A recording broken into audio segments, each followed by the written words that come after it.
Saya pernah memiliki istri yang baik, seorang wanita yang sabar, tulus, dan mencintai saya dengan segenap hatinya, tapi saya tidak menyadari betapa berharganya dia. Saya keliru berpikir bahwa di luar sana ada hal-hal yang lebih baru dan lebih gemerlap. Saya mengejar hasrat dan kesenangan, memalingkan punggung dari orang yang telah mendedikasikan masa mudanya untuk saya. Baru sekarang, setelah semuanya hancur berkeping-keping, saya menyadari bahwa mencintai seseorang bukanlah sekadar kata-kata manis di ujung lidah, melainkan kesetiaan dan komitmen untuk melewati hari-hari badai bersama. Jika saja saya bisa kembali, saya tidak akan diam saat istri saya pulang, dan tidak akan berpaling saat ia membutuhkan tangan untuk digenggam. Tapi sayangnya, hidup tidak punya tombol putar balik. Kepada para pria yang kini memiliki wanita baik di sisinya, saya ingin berpesan, jangan jadi seperti saya. Jangan baru menyadari apa yang telah hilang setelah dia memalingkan punggungan. Karena beberapa orang, sekali pergi, tidak akan pernah kembali. Pada hari saya pergi ke pengadilan agama untuk mengurus surat cerai, saya mengenakan setelan jas abu-abu yang dibelikan Rania Putri.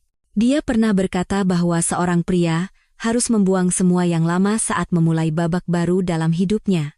Awalnya Rania bersikeras ingin ikut, tapi saya menggeleng.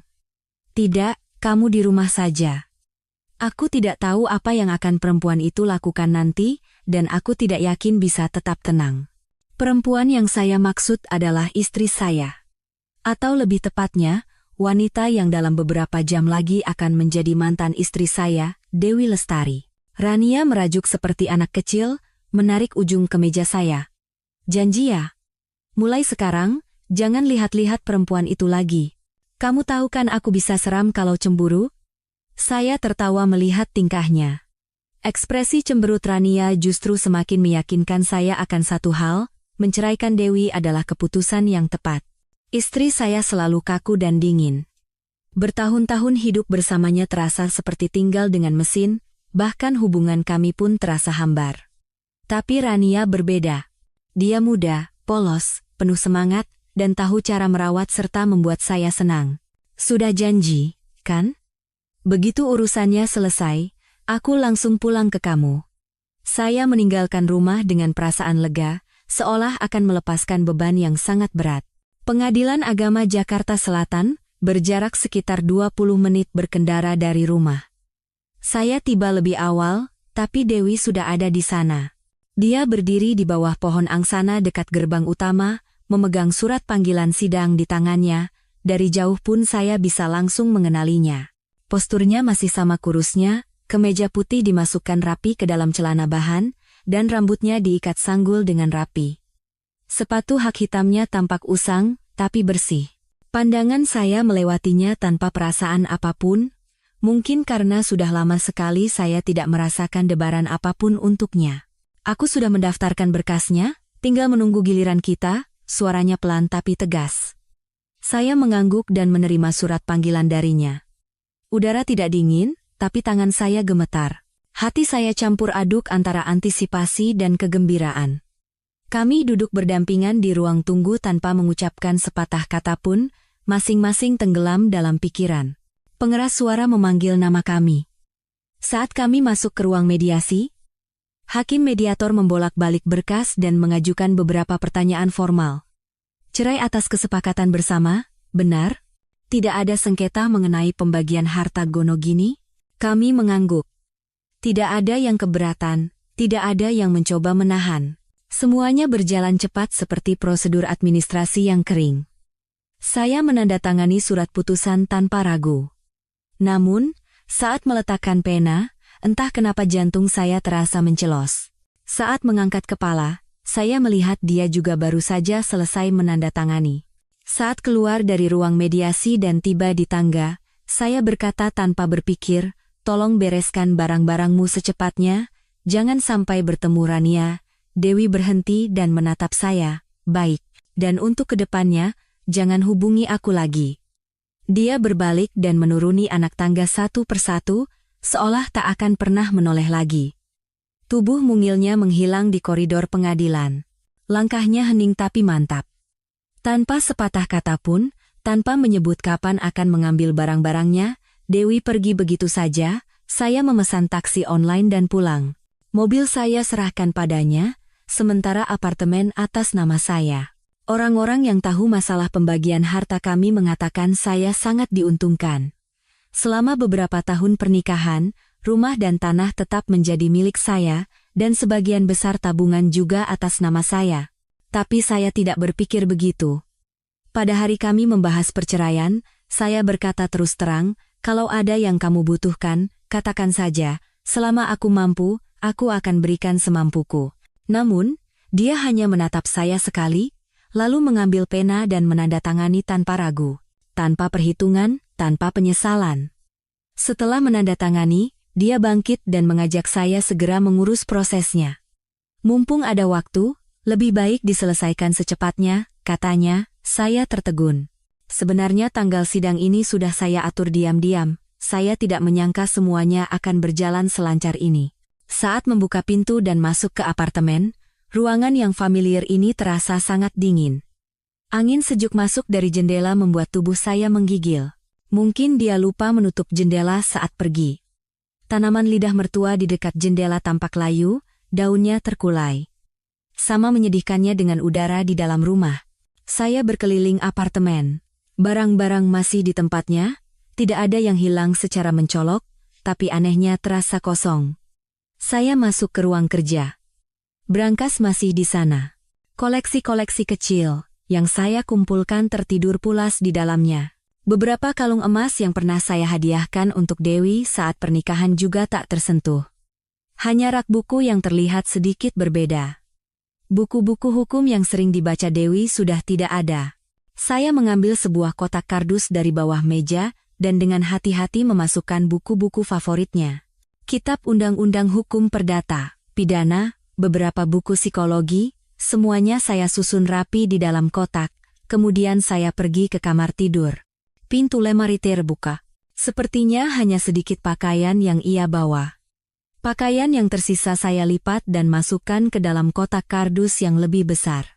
Selimut, bantal, handuk, bahkan tas tangan usang yang ia gunakan sejak masih bekerja di kantor lamanya, semuanya saya masukkan. Setelah selesai membereskan, saya ragu sejenak, lalu mengambil ponsel dan menekan nomornya. Tidak ada yang mengangkat. Hanya suara operator yang berulang kali terdengar.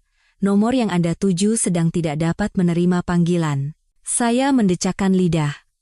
Wajar saja. Tentu dia tidak ingin terlibat lagi denganku. Saya memanggil jasa kurir. Saya menuliskan alamat kantornya dan meninggalkan pesan singkat. Barang-barangmu sudah aku kemas dan kirim.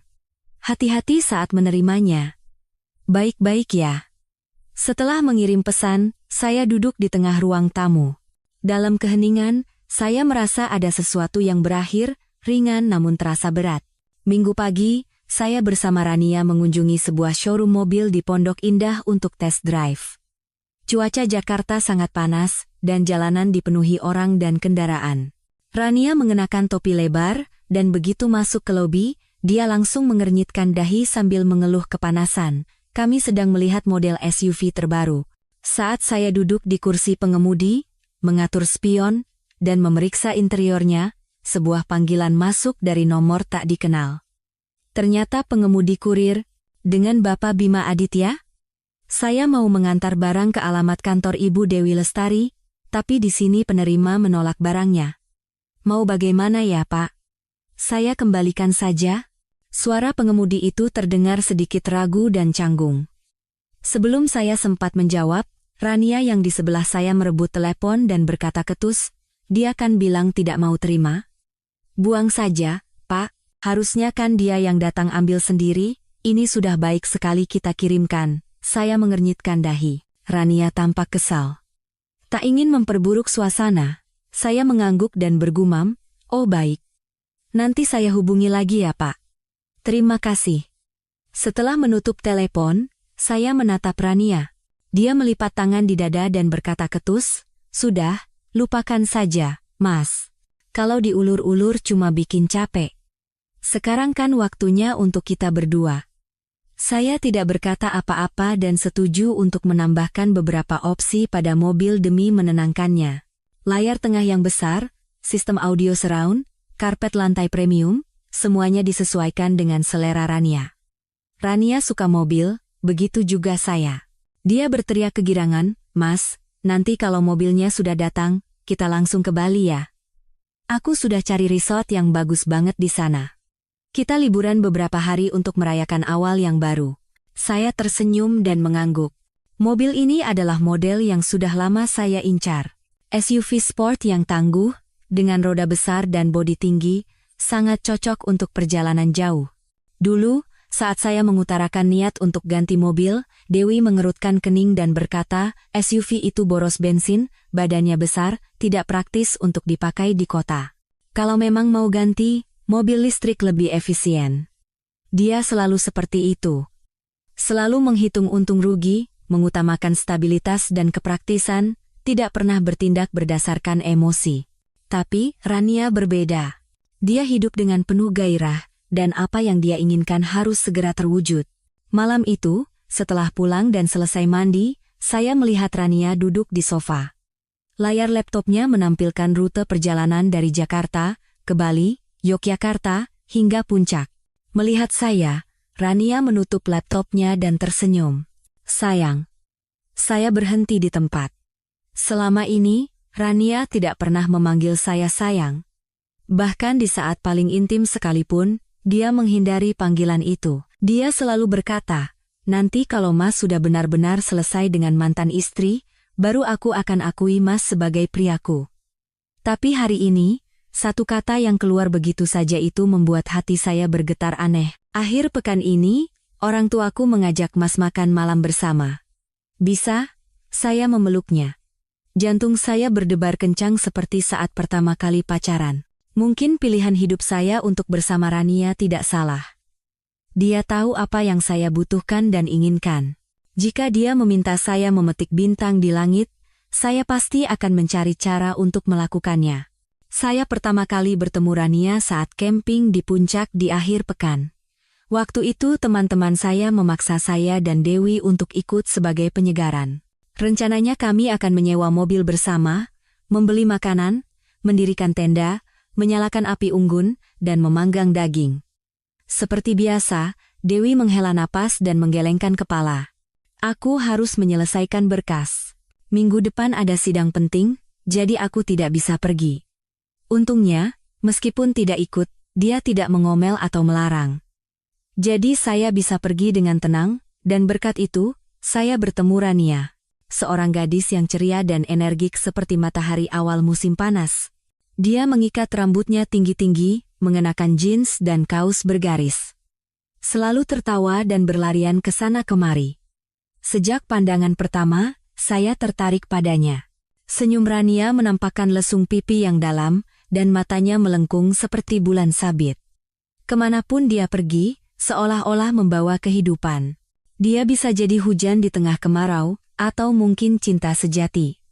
Hari itu, dia berlari ke arah saya, memberikan sebotol air, dan tertawa sambil terengah-engah. "Om, kok duduk terus dari tadi? Sini bantu nyalain api." Saya tersenyum, bangkit, dan mengikutinya. Sejak saat itu, saya tidak pernah jauh dari sisinya. Di akhir camping, kami bertukar nomor telepon. Awalnya hanya beberapa pesan menanyakan kabar dan obrolan ringan. Saya tidak berniat melewati batas, tapi cara hidupnya, caranya berbicara yang bebas, segar, dan penuh energi, membuat saya tidak bisa tidak memperhatikannya. Dia adalah dunia yang penuh warna, sementara Dewi selalu seperti ruang rapat yang sunyi tanpa celah angin. Saya mulai merasa bersalah, tapi di saat yang sama merasa hidup kembali. Setiap akhir pekan, saya beralasan pergi bersama teman-teman, padahal sebenarnya untuk bertemu Rania, Dewi tidak pernah bertanya kemana saya pergi. Dia hanya berpesan pelan, "Hati-hati di jalan, jangan minum banyak-banyak ya." Suaranya selalu tenang, tanpa celaan atau cemburu. Justru itulah yang membuat saya merasa semakin jauh. Suatu kali, saya bercerita pada Rania tentang pekerjaan istri saya. Matanya membulat. "Kak Dewi itu hakim? Wah, hebat banget. Aku dengar pekerjaan itu stresnya tinggi, pasti sibuk sekali ya." Lalu, setengah bercanda setengah serius, dia menambahkan, "Laki-laki yang tidak mencintai istrinya itu bukan laki-laki yang baik." Kata-kata itu seperti menampar wajah saya, tapi anehnya justru membuat saya semakin menginginkannya. Mungkin karena kejujuran dan kekagumannya yang tulus itu. Dan suatu hari, Rania menerima perasaan saya. Kami resmi berpacaran. Saya tenggelam dalam debaran cinta yang baru. Setiap kali bersamanya, saya seolah berubah menjadi orang lain yang lebih muda, yang mendambakan hidup dan cinta. Saya berjanji padanya, aku akan selesaikan semuanya dengan bersih. Tunggu sebentar lagi ya, dan saya mulai merencanakan perceraian dengan Dewi. Akhir pekan itu, Rania membawa saya ke rumahnya untuk pertama kalinya, untuk diperkenalkan pada orang tuanya. Rumahnya di Depok. Meski di luar Jakarta, lokasinya dekat dengan pusat kota, kurang dari 1 jam perjalanan. Di perjalanan, kami mampir ke supermarket impor untuk membeli sebotol whisky mahal dan beberapa suplemen kesehatan. Semuanya adalah pilihan Rania. Ini kesukaan papaku, yang ini biasa diminum mamaku. Dengerin aku saja. Saya mengangguk dan melakukan apa yang ia perintahkan. Rasanya canggung, seperti pemuda yang pertama kali akan bertemu calon mertua. Sejujurnya, saat pertama kali makan malam dengan orang tua Dewi, kami hanya mengobrol beberapa patah kata dan langsung membahas pernikahan. Kali ini jauh lebih formal dan serius. Saat tiba di depan gerbang, Rania memegang tangan saya dan berbisik pelan, "Aku sih tidak peduli, Mas sudah cerai, tapi orang tuaku pasti khawatir. Kalau mereka lihat cara Mas memperlakukan aku hari ini, mungkin mereka bisa tenang." Saya tersenyum dan mengangguk, tapi dalam hati saya gugup. Dia mungkin berpikir saya membeli banyak hadiah karena royal, padahal sebenarnya saya takut meninggalkan kesan buruk karena persiapan yang kurang. Rania selalu berpikir naif dan optimis, tapi orang yang sedang jatuh cinta memang cenderung merasa berutang. Begitu juga saya. Makan malam berjalan dengan hangat. Orang tua Rania ramah dan tidak banyak bicara, mereka lebih banyak mengamati.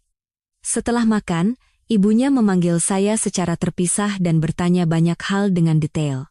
Lalu ketika pembicaraan sampai pada uang mahar, ayahnya angkat bicara. Di adat kami, biasanya pihak pria menyiapkan mahar sekitar 250 juta rupiah. Jangan dianggap beban, anggap saja sebagai formalitas. Saya terkejut sejenak. Jumlah itu jauh lebih besar dibandingkan 50 juta yang pernah diminta Dewi. Tapi sebelum saya sempat bereaksi, Rania menatap saya dan tersenyum cerah. "Uang yang Mas kasih ke aku kan uang Mas, dan uangku juga uang Mas." Satu kalimat itu membuat hati saya hangat dan ringan. Bukan karena uangnya, tapi karena makna berbagi yang tulus. Tiba-tiba saya teringat masa lalu. Saat bertunangan dengan Dewi, atap rumah orang tua saya di kampung bocor dan harus diperbaiki. Saya mendesak meminjam uang padanya. Dia tidak menolak, tapi meminta saya membuat surat perjanjian utang. Alasannya, mahar itu uangku, jadi tidak bisa kembali. Tapi karena ini pinjaman, surat-suratnya harus jelas. Saat itu saya tidak banyak berpikir, tapi kemudian saat saya memutuskan membeli apartemen baru di Jakarta, rumah di kampung jadi kosong. Sekarang kalau dipikir-pikir, sejak awal memang ada hal-hal yang tidak saling memiliki. Tahun-tahun yang kami lewati bersama bukanlah karena saling memahami, melainkan hubungan yang dipaksakan karena rasa tanggung jawab. Setelah berlibur ke Bali dengan mobil baru, kami memutuskan untuk segera mendaftarkan pernikahan di KUA.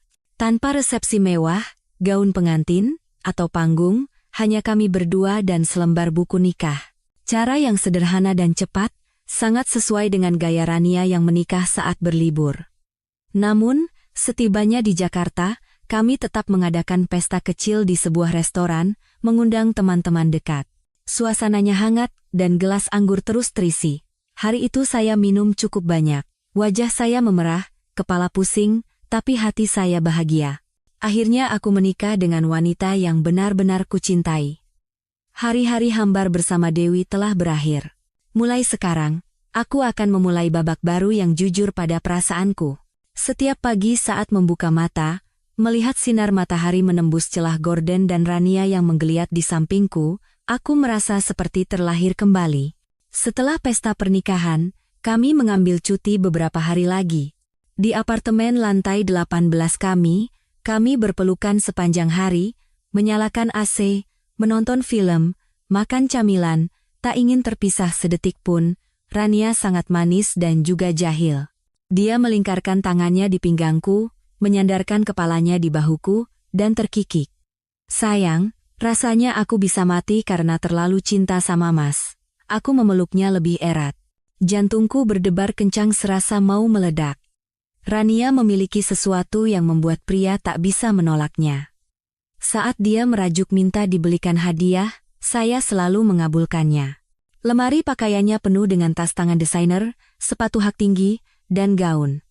Meja riasnya berjejer parfum Prancis dan lipstik Jepang. Kalau Mas baik begini terus sama aku, nanti jangan menyesal ya. Dia berkata begitu, tapi matanya berbinar dan senyumnya merekah. Sebaliknya, Dewi dulu, jika saya belikan hadiah mahal, bukannya senang, malah mengomel karena dianggap pemborosan. Uang sebanyak ini lebih baik dipakai untuk hal yang lebih berguna, katanya. Semakin dipikirkan, semakin yakin saya bahwa pernikahan dengan Dewi adalah sebuah kesalahan. Kami bertemu melalui perjodohan. Orang tua saya memilihnya karena pekerjaannya stabil, seorang hakim di pengadilan negeri dengan gelar magister hukum. Di mata orang tua, dia wanita ideal, tapi tidak bagi saya. Saat memutuskan bercerai, saya dan Rania sedikit khawatir. Dewi orang hukum, jika dia berniat mempersulit, pasti tidak akan mudah. Terutama suatu kali, di parkiran basement apartemen, Dewi pernah melihat saya dan Rania bergandengan tangan. Setelah melihat kejadian itu secara langsung, saya sudah siap menghadapi pertengkaran hebat. Tapi dia hanya berdiri diam sejenak, menatap kami, lalu berbalik pergi. Tidak berteriak, tidak menjambak, tidak menangis. Setelah itu, proses perceraian berjalan jauh lebih cepat dari yang saya duga. Dia tegas, jelas, tidak menahan, dan tidak memohon. Mungkin justru ketenangannya itulah yang membuat saya merasa hormat sekaligus bersalah padanya. Tapi saya segera menenangkan diri. Aku telah membuat pilihan yang benar. Akhirnya aku bisa menjalani kehidupan yang kuimpikan. Sampai akhirnya saya perlahan menyadari bahwa Rania setelah menikah bukanlah Rania yang saya cintai. Memang anak muda sekarang begitu. Seorang teman yang minum bersama saya berbisik di telinga saya sambil menuangkan bir lagi ke gelas saya. Bim, kalau muda dan cantik ya pasti butuh biaya. Kalau tidak, apa alasannya cewek baru lulus kuliah bisa suka sama kamu? Kalau bukan karena penampilan, ya pasti karena kondisi finansial. Saya tersenyum pahit. Gelas di tangan saya bergetar. Beberapa hari yang lalu, saya bertengkar hebat dengan Rania.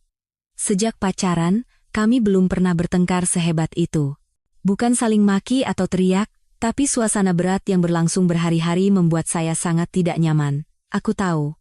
Aku tidak bilang dia mata duitan atau boros.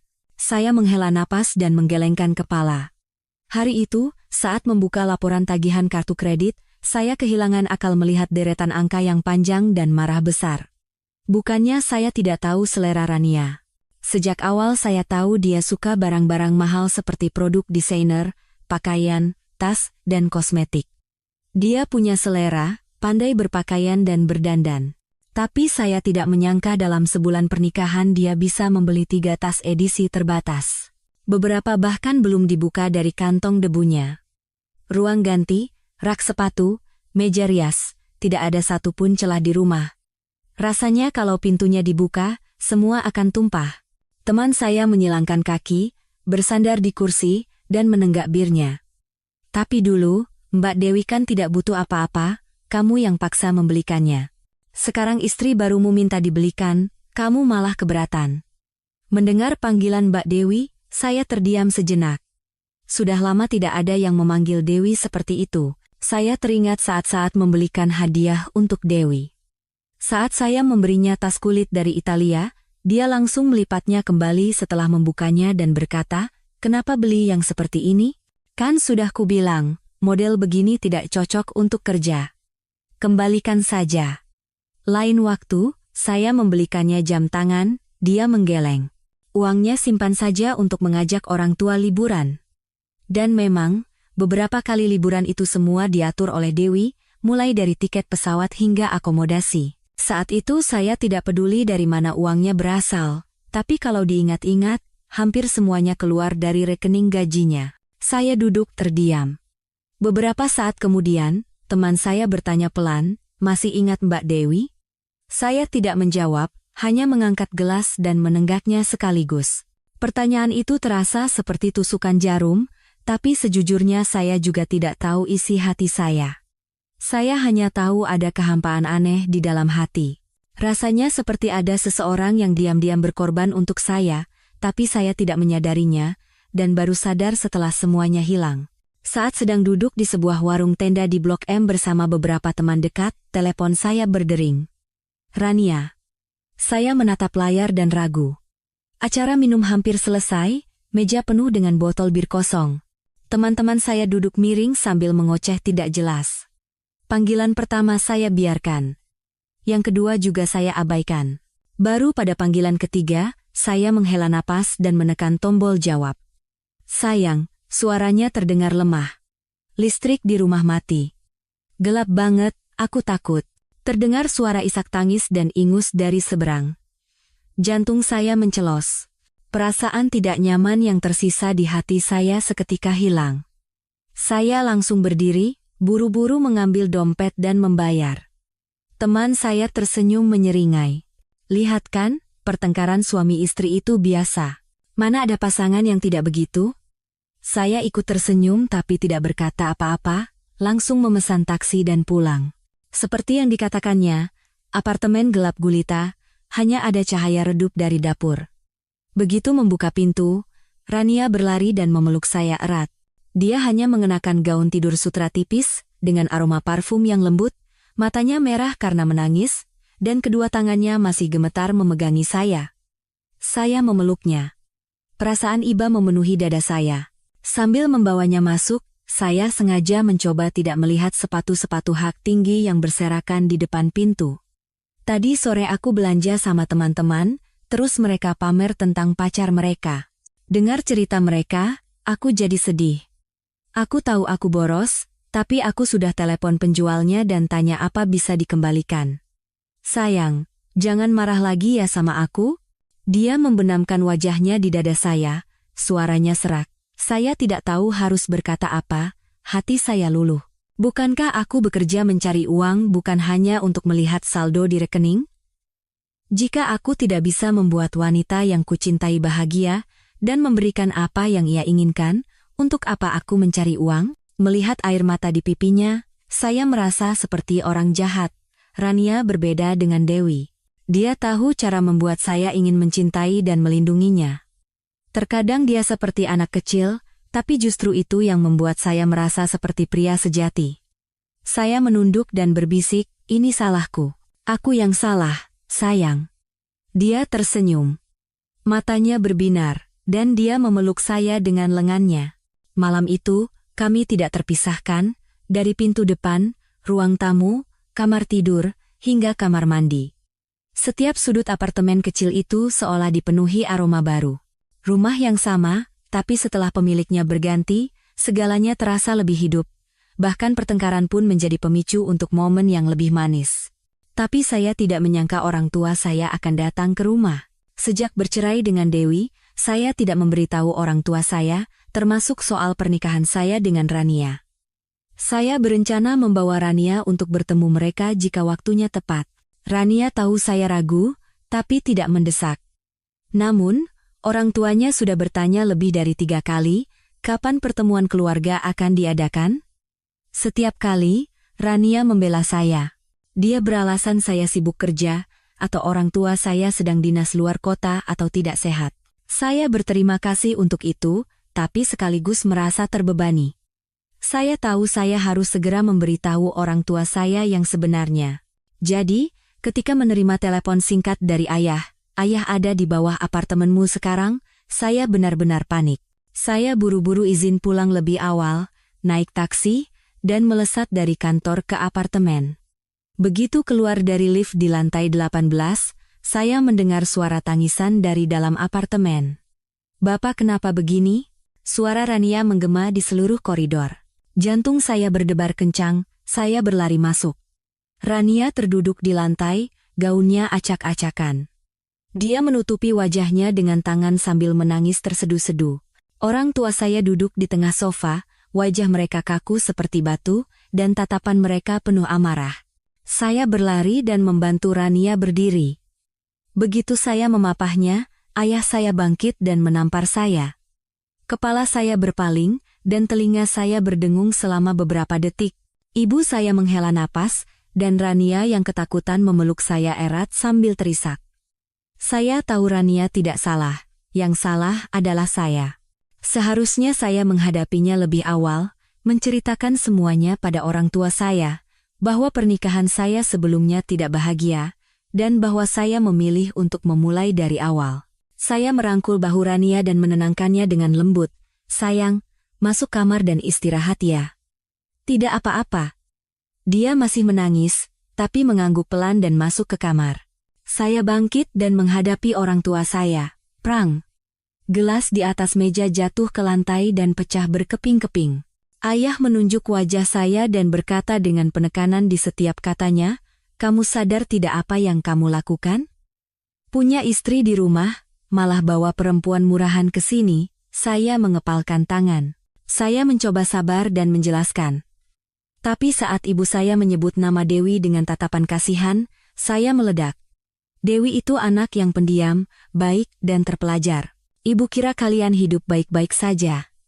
Dewi, Dewi, Dewi, saya berteriak. Dia itu kesukaan ayah dan ibu, bukan saya. Saya sudah cerai.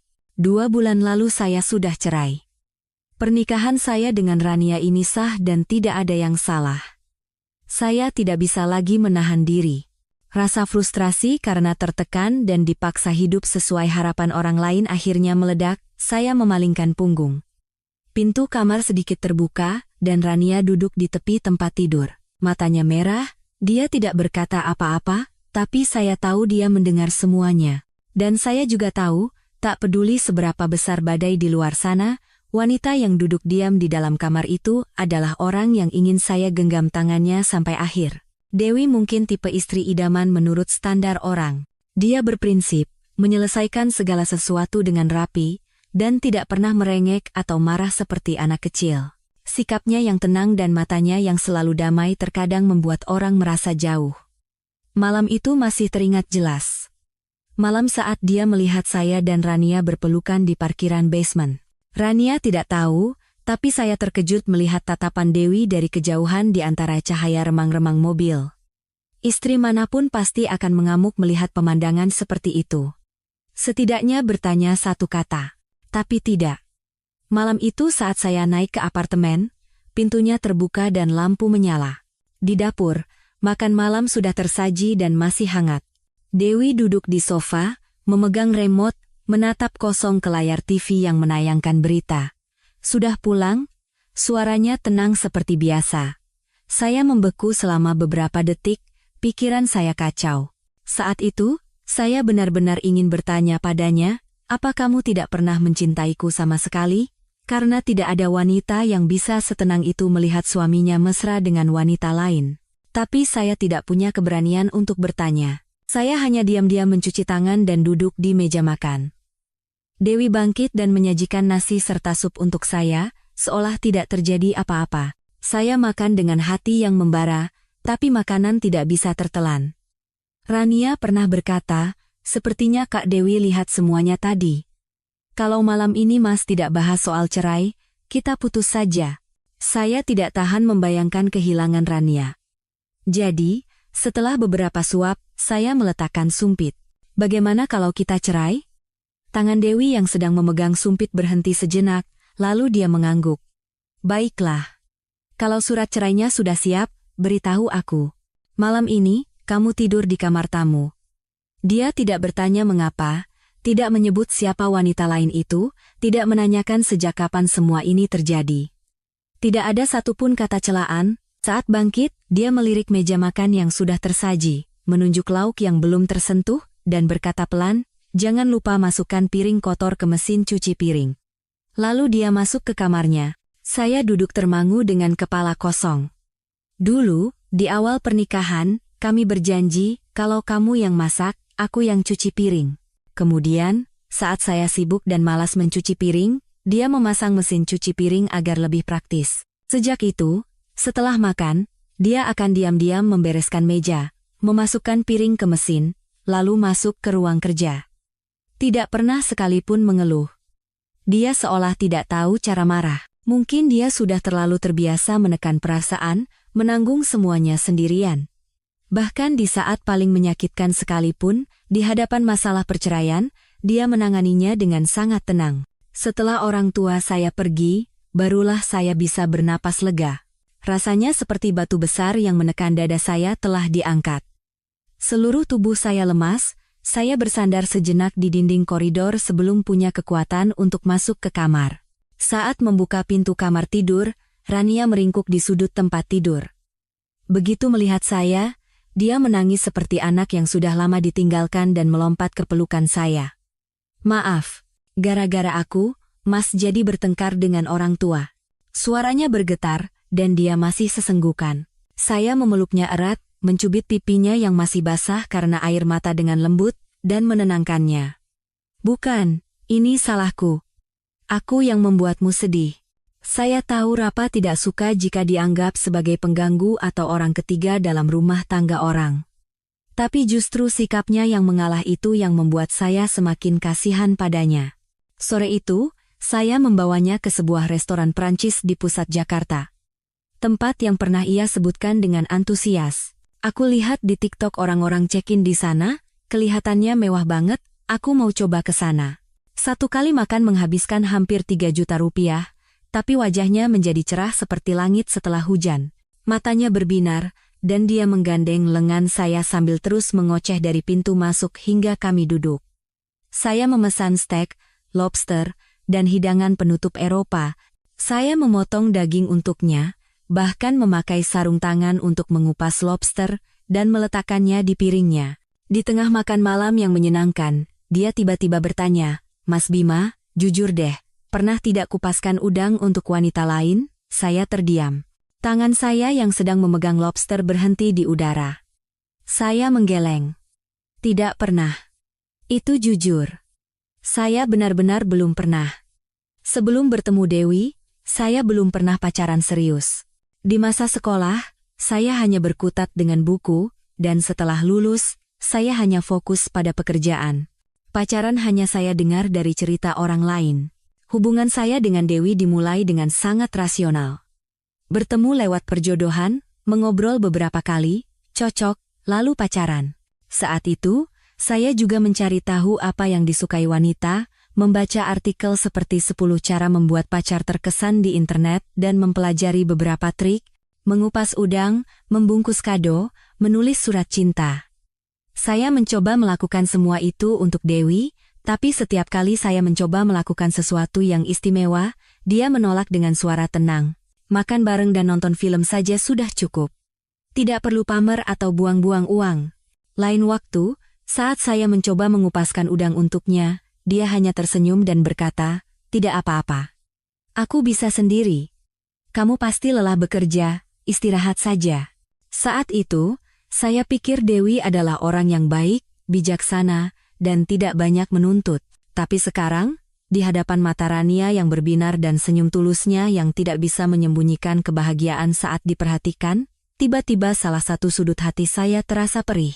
Bukan penyesalan, melainkan rasa sakit seperti saat luka yang dikira sudah sembuh disentuh sedikit. Di akhir pekan, saya membawa Rania ke kampung halaman saya di Bogor. Sekitar 1 jam lebih perjalanan dari pusat Jakarta. Rumah tua berlantai 1 dengan atap genteng merah. Orang tua saya sudah puluhan tahun tinggal di sana. Di halaman depan ada beberapa pot bougainville dan sumur tua yang sudah tidak terpakai dibiarkan sebagai kenang-kenangan. Setelah hari di mana orang tua saya datang ke Jakarta dan membuat keributan, saya tahu saya tidak bisa menundanya lagi. Untungnya, Rania tidak menyalahkan saya, malah dia yang lebih dulu berkata, "Kalau tidak sekarang, kapan lagi aku bisa diakui sebagai menantu?" Sabtu siang, kami tiba. Begitu turun dari mobil, Rania ragu-ragu di depan pintu dan memanggil dengan hati-hati. "Bapak, Ibu, selamat siang." Suaranya kecil dan sedikit bergetar. Merasakan tangannya yang dingin, Saya menggenggamnya erat. Tenang, ada aku. Suasana makan siang hari itu tidak seburuk yang saya bayangkan. Ayah masih memasang wajah galak, tapi tidak setajam sebelumnya. Ibu menyiapkan beberapa masakan yang sudah akrab, seperti sayur lodeh, sambal, dan rendang. Dia bertanya ini itu seperti sedang menginterogasi tamu. Orang tuamu kerja apa? Dulu kuliah jurusan apa? Di rumah tidak melakukan apa-apa? Atau sedang istirahat? Rania meletakkan mangkuk nasinya dan menjawab pelan.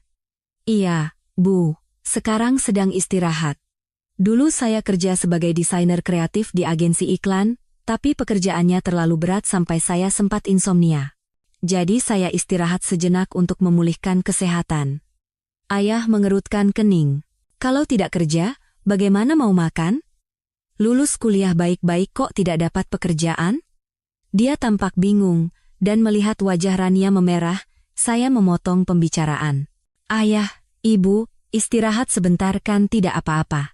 Penghasilan saya cukup untuk hidup, dulu waktu sama Dewi juga saya tidak menumpang hidup padanya kan? Saya sengaja berkata begitu. Saya tahu orang tua saya menganggap Dewi menantu teladan karena jabatannya sebagai hakim. Hening selama beberapa detik. Saya melirik Rania, dia menunduk sambil menggigit bibir. Saya meletakkan tangan saya di lututnya di bawah meja. Maksud saya, jangan khawatir. Untungnya, Ibu mengalihkan pembicaraan sambil menuangkan teh. Oh iya, masalah tanah pamanmu itu bagaimana? Dulu mau minta tolong sama Dewi. Ayah melotot ke arah ibu dan berkata ketus, dia kan sudah bukan siapa-siapa lagi. Jangan bahas dia terus. Saya duduk diam. Masalah itu pernah akan saya minta tolong pada Dewi. Dia punya kenalan di kantor BPN. Tapi sekarang kami sudah tidak ada hubungan apa-apa. Sore itu, saat ibu sedang mencuci sayuran di luar, saya bertanya tanpa sengaja. Masalah paman, ibu mau minta tolong Dewi? Ayah yang sedang mengupas apel mendengar itu, mengangguk, lalu menggeleng lagi. Ibu keluar dari dapur. Telepon dia berkali-kali tidak diangkat.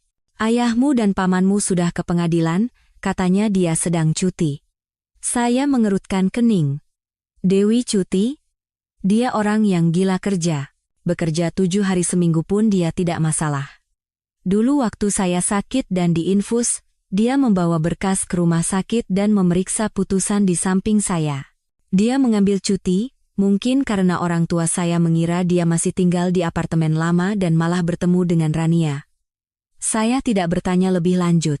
Sore harinya, saya berjanji akan pergi ke arena ice skating di kota bersama Rania. Dia sudah bersemangat sejak beberapa hari lalu, mengatakan tempat itu baru dibuka dan sudah memesan tiket lewat aplikasi. Sebelum pergi, saya memberikan secarik kertas berisi nomor telepon kepada orang tua saya. Ini berikan pada paman. Dia pengacara kenalan saya, hebat dan bisa diandalkan. Saya ragu sejenak, lalu menambahkan. Jangan cari Dewi lagi. Hubungan saya dan dia sudah berakhir. Saya tidak mau dia terlibat dalam urusan keluarga kita. Ayah tidak berkata apa-apa, hanya mendengus pelan dan memalingkan wajah. Sore itu, saya membawa Rania ke arena ice skating. Dia mengenakan mantel panjang, sial, dan kacamata hitam besar, seperti seorang selebgram. Begitu masuk ke arena, dia memegang tangan saya dan berteriak, "Aku sudah lama sekali tidak main. Mas harus pegang aku erat-erat ya kalau aku jatuh." Sebelum saya sempat menjawab, mata saya terpaku pada satu titik. Di tengah arena es yang putih, seseorang dengan jaket parasut abu-abu muda meluncur melewati kami dengan sangat cepat. Gerakannya mengalir seperti air, meninggalkan jejak es putih panjang dan kabut dingin di belakangnya. Itu Dewi. Saya membeku. Dia pernah bilang tidak bisa main skate, tidak suka tempat ramai, dan lebih tidak suka lagi tempat yang bising. Di akhir pekan, dia biasanya membaca buku di rumah atau lembur mengurus berkas. Mungkin karena tatapan saya terlalu kentara, Rania melirik saya dan bertanya terus terang. "Orang tadi mantan istri Mas ya?" Saya terdiam. Saya tidak tahu harus mengangguk atau menggeleng. Saat saya menoleh, sosok itu sudah hilang di antara kerumunan. Arena es ramai, dan lampu putih menerangi seluruh lantai. Saya melihat sekeliling, tapi tidak ada orang yang mirip dengannya. Saya tertawa canggung. Salah lihat kali. Bukan. Rania cemberut, tidak berkata apa-apa, dan menarik tangan saya masuk ke arena. Tapi di kepala saya, bayangan Dewi terus berputar. Dewi yang sama sekali berbeda dengan yang saya kenal. Setelah bertahun-tahun hidup bersama, rasanya saya sama sekali tidak mengenalnya. Saya pikir setelah bercerai, tidak akan ada lagi sisa perasaan untuk Dewi. Tapi anehnya, semakin lama saya hidup dengan Rania, nama itu diam-diam tapi terus-menerus berputar di suatu tempat di kepala saya. Contohnya, akhir pekan ini. Langit Jakarta mendung dan gerimis, kami seharian di rumah. Saya berbaring di sofa, membuka aplikasi pesan antar makanan, tapi tidak menemukan yang saya suka. Saya iseng bertanya pada Rania. Sayang, malam ini kita masak sendiri yuk? Dokter bilang aku harus kurangi makanan berminyak, katanya ada fatty liver. Dia berbaring dengan kepala di pangkuan saya, matanya terpaku pada ponsel, bahkan tidak mengangkat kepala. Aku tidak bisa masak. Pesan mie ayam sama ayam geprek saja. Yang ditebet kemarin enakan.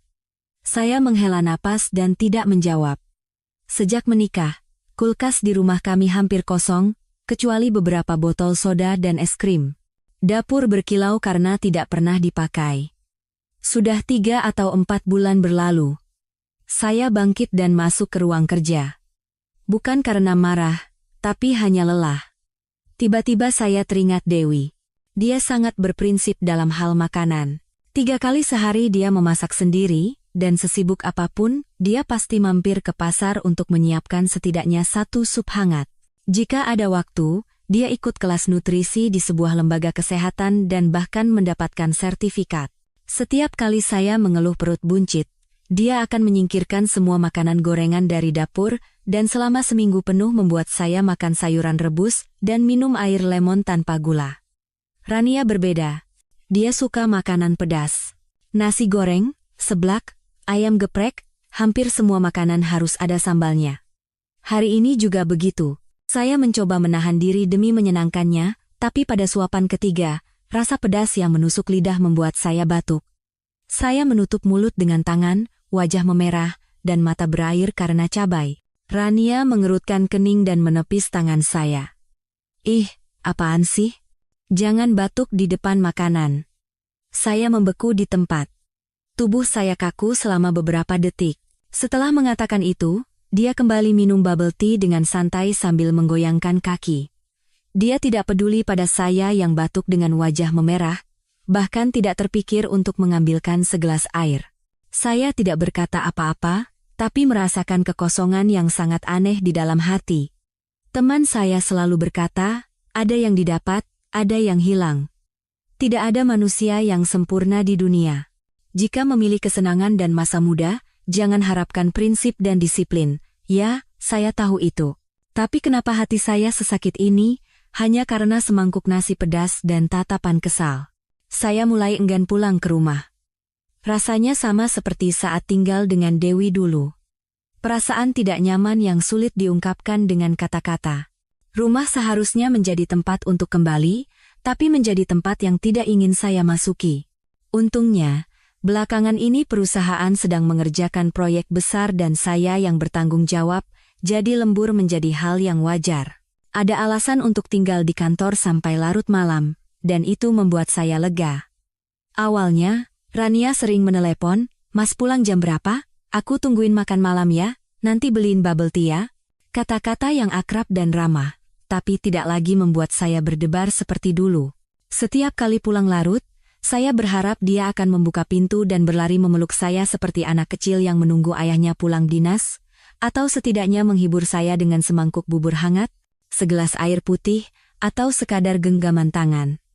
Tapi tidak. Saat membuka pintu, lampu ruang tamu menyala, tapi dia meringkuk di sofa, menonton acara variety show sambil menatap ponselnya. Di sekelilingnya berserakan bungkus makanan ringan, kotak kue, sisa bubble tea, dan tisu. Saya bergumam pelan, tidak dibereskan sama sekali. Rumah jadi seperti tempat sampah. Rania bahkan tidak menoleh, menjawab dengan ketus, "Mas, kan baru pulang kerja capek-capek, jangan bawa energi negatif ke rumah dong." Aku kan tidak bikin masalah. Saya berhenti di tempat. Entah sejak kapan, saya tidak lagi menemukan penghiburan dari orang yang pernah membuat saya meninggalkan pernikahan sebelumnya. Saya pikir Rania telah berubah. Saya masuk ke kamar mandi, menutup pintu, membuka jendela, dan menyalakan exhaust fan. Saya mengeluarkan sebatang rokok dari saku dan menghisapnya dalam-dalam. Di tengah kepulan asap, wajah Dewi muncul. Di awal pernikahan, ada perubahan besar di perusahaan.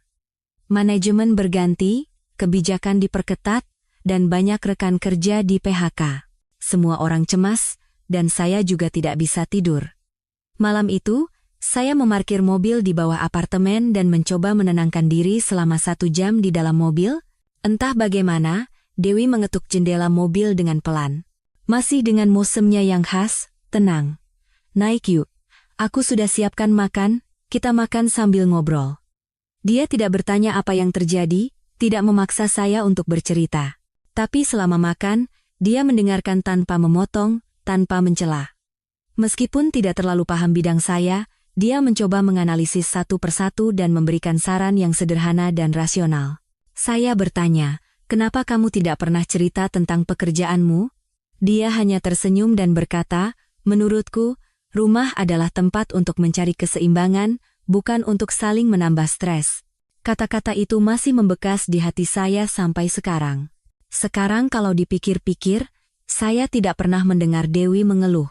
Lalu, apakah rumah yang saya anggap sebagai tempat kami berdua bisa bersandar itu benar-benar menjadi tempat peristirahatan yang damai baginya? Atau justru tempat di mana dia diam-diam menanggung semuanya, bersabar, dan bertahan sendirian? Emosi benar-benar memiliki pengaruh yang menakutkan pada seseorang. Saya dikejar tenggat waktu proyek dan bekerja hampir sampai tengah malam setiap hari. Suatu malam, saat duduk di meja kerja, tiba-tiba kepala saya pusing, pandangan kabur, dan tangan serta kaki saya dingin. Saya demam. Seorang rekan kerja melihat saya sempoyongan, dan buru-buru mengantar saya pulang. Di depan pintu apartemen, saya menekan bel beberapa kali dengan susah payah, tapi tidak ada yang membuka. Saya tersenyum canggung pada rekan yang memapah saya. Istri saya mungkin sudah tidur. Saya bisa masuk sendiri, kamu pulang saja. Dia ragu-ragu, lalu pamit dan turun. Saya merogoh-rogoh kunci cukup lama, dan begitu pintu terbuka, saya membeku di tempat.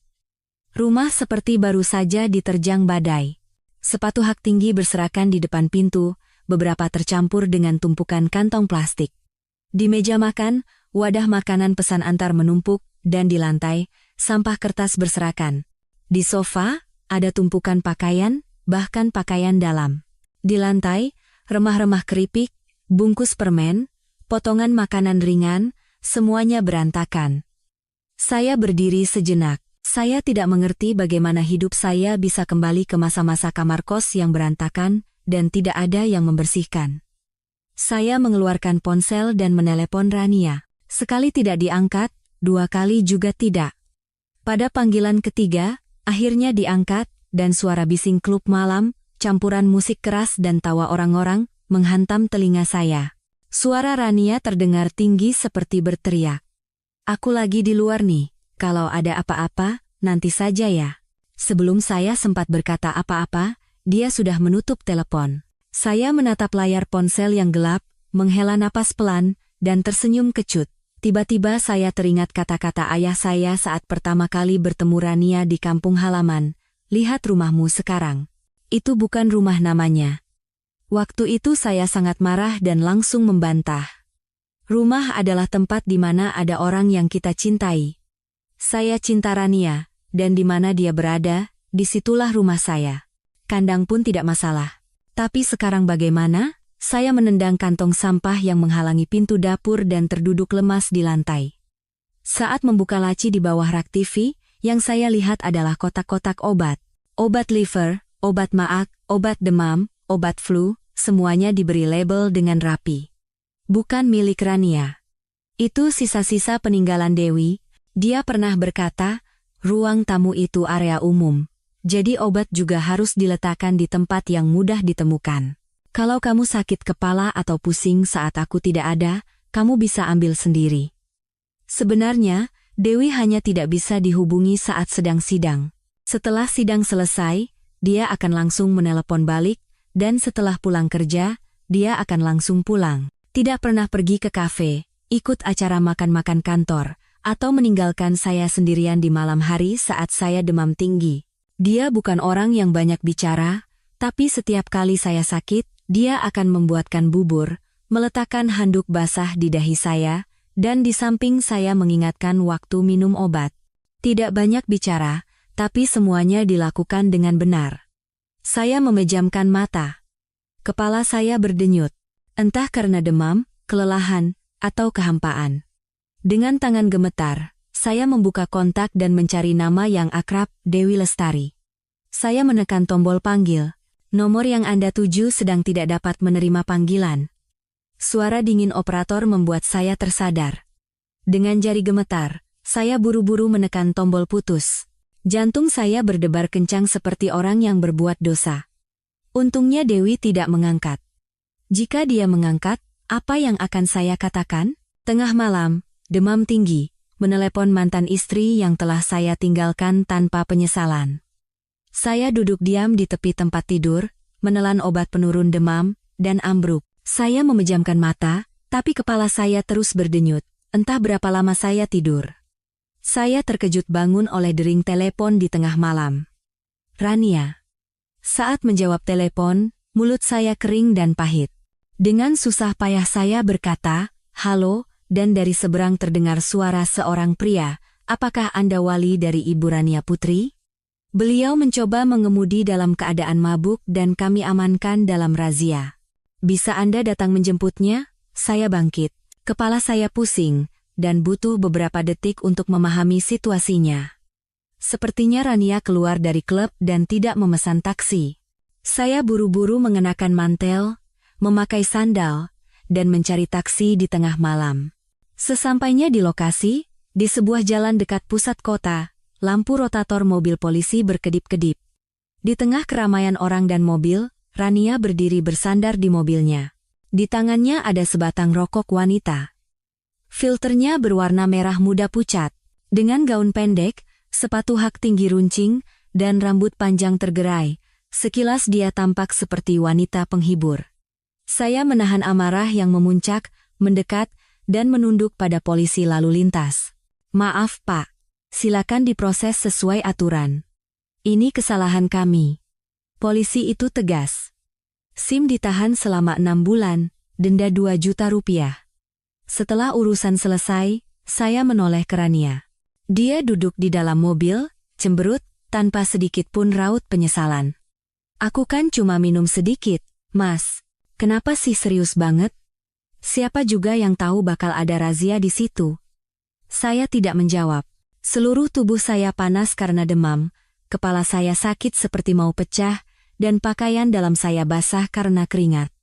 Dalam perjalanan pulang, saat saya menyetir, dia terus mengomel. Kayak aku berbuat dosa besar saja. "Aku kan ke klub, bukan mau berantem."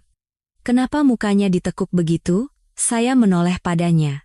Wajah yang pernah membuat saya terpesona, yang memberikan kesan muda, segar, dan energik, kenapa sekarang terasa begitu asing? Dia tidak melihat saya, tidak bertanya apakah saya lelah, apa sudah makan, atau perlu minum obat demam lagi. Dia hanya sibuk membela diri, dan saya hanya lelah. Keraguan mulai muncul di hati saya. Keraguan tersembunyi yang sebelumnya tidak berani saya pikirkan. Apakah hubungan saya dengan Rania benar-benar pilihan yang tepat? Atau hanya pelarian dari kebosanan yang saya salah artikan sebagai kebahagiaan? Sejak malam itu, kami memasuki perang dingin, tidak ada yang memulai pembicaraan lebih dulu. Dia sepertinya tidak terlalu peduli. Siang hari dia tidur sampai sore, dan baru bangun di malam hari, keramas, berdandan, mengenakan rok pendek dan atasan ketat, lalu pergi ke klub.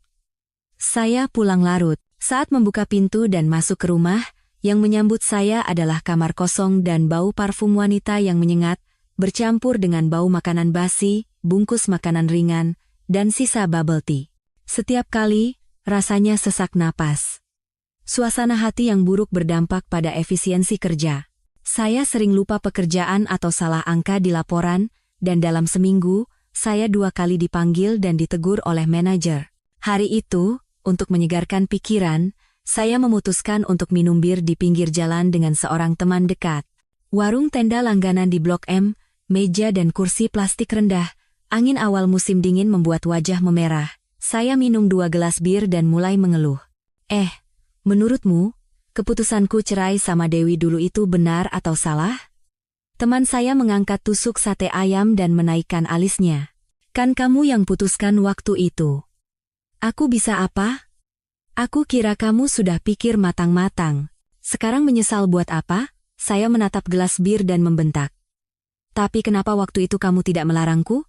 Jujur saja, waktu dengar alasanmu mau cerai, aku sudah tahu kamu itu cuma bosan makan nasi dan mau makan roti. Tapi gayamu waktu itu seperti punya alasan yang hebat. Teman saya mencibir dan melanjutkan. Pacar dan istri itu beda. Kamu pikir cewek muda, energik, dan berpakaian seksi itu cocok sama kamu. Tapi hidup bersama itu bukan cuma soal ranjang dan penampilan, kan? Saya terdiam. Angin menyapu leher saya, terasa dingin. Teman saya menatap saya cukup lama, lalu mengambil gelas bir dari tangan saya. Sudah, jangan minum lagi. Nanti mabuk. Saat saya hendak membuka mulut, teman saya tiba-tiba menegang dan menunjuk dengan dagunya ke seberang bahu saya. Itu bukannya Mbak Dewi, saya menoleh. Benar, itu dia. Dewi duduk berhadapan dengan seorang pria berjas gelap dan kemeja putih, mengobrol sambil mengangguk. Asap dari warung sate di pinggir jalan mengepul, tapi mereka berdua tampak seperti sedang duduk di kafe mewah. Dia mengenakan gaun panjang sederhana, wajahnya lembut, dan tatapannya fokus. Ada senyum tipis di bibirnya. Senyum yang pernah membuat saya berdebar selama bertahun-tahun. Teman saya bertanya pelan, orang di seberang Mbak Dewi itu siapa? Kenal? Saya menggeleng. Saya tidak tahu dan tidak ingin tahu. Hanya saja, di dalam dada saya muncul perasaan tidak nyaman, bingung, dan hampa yang sulit diungkapkan. Saya melirik jam, pukul 23.17.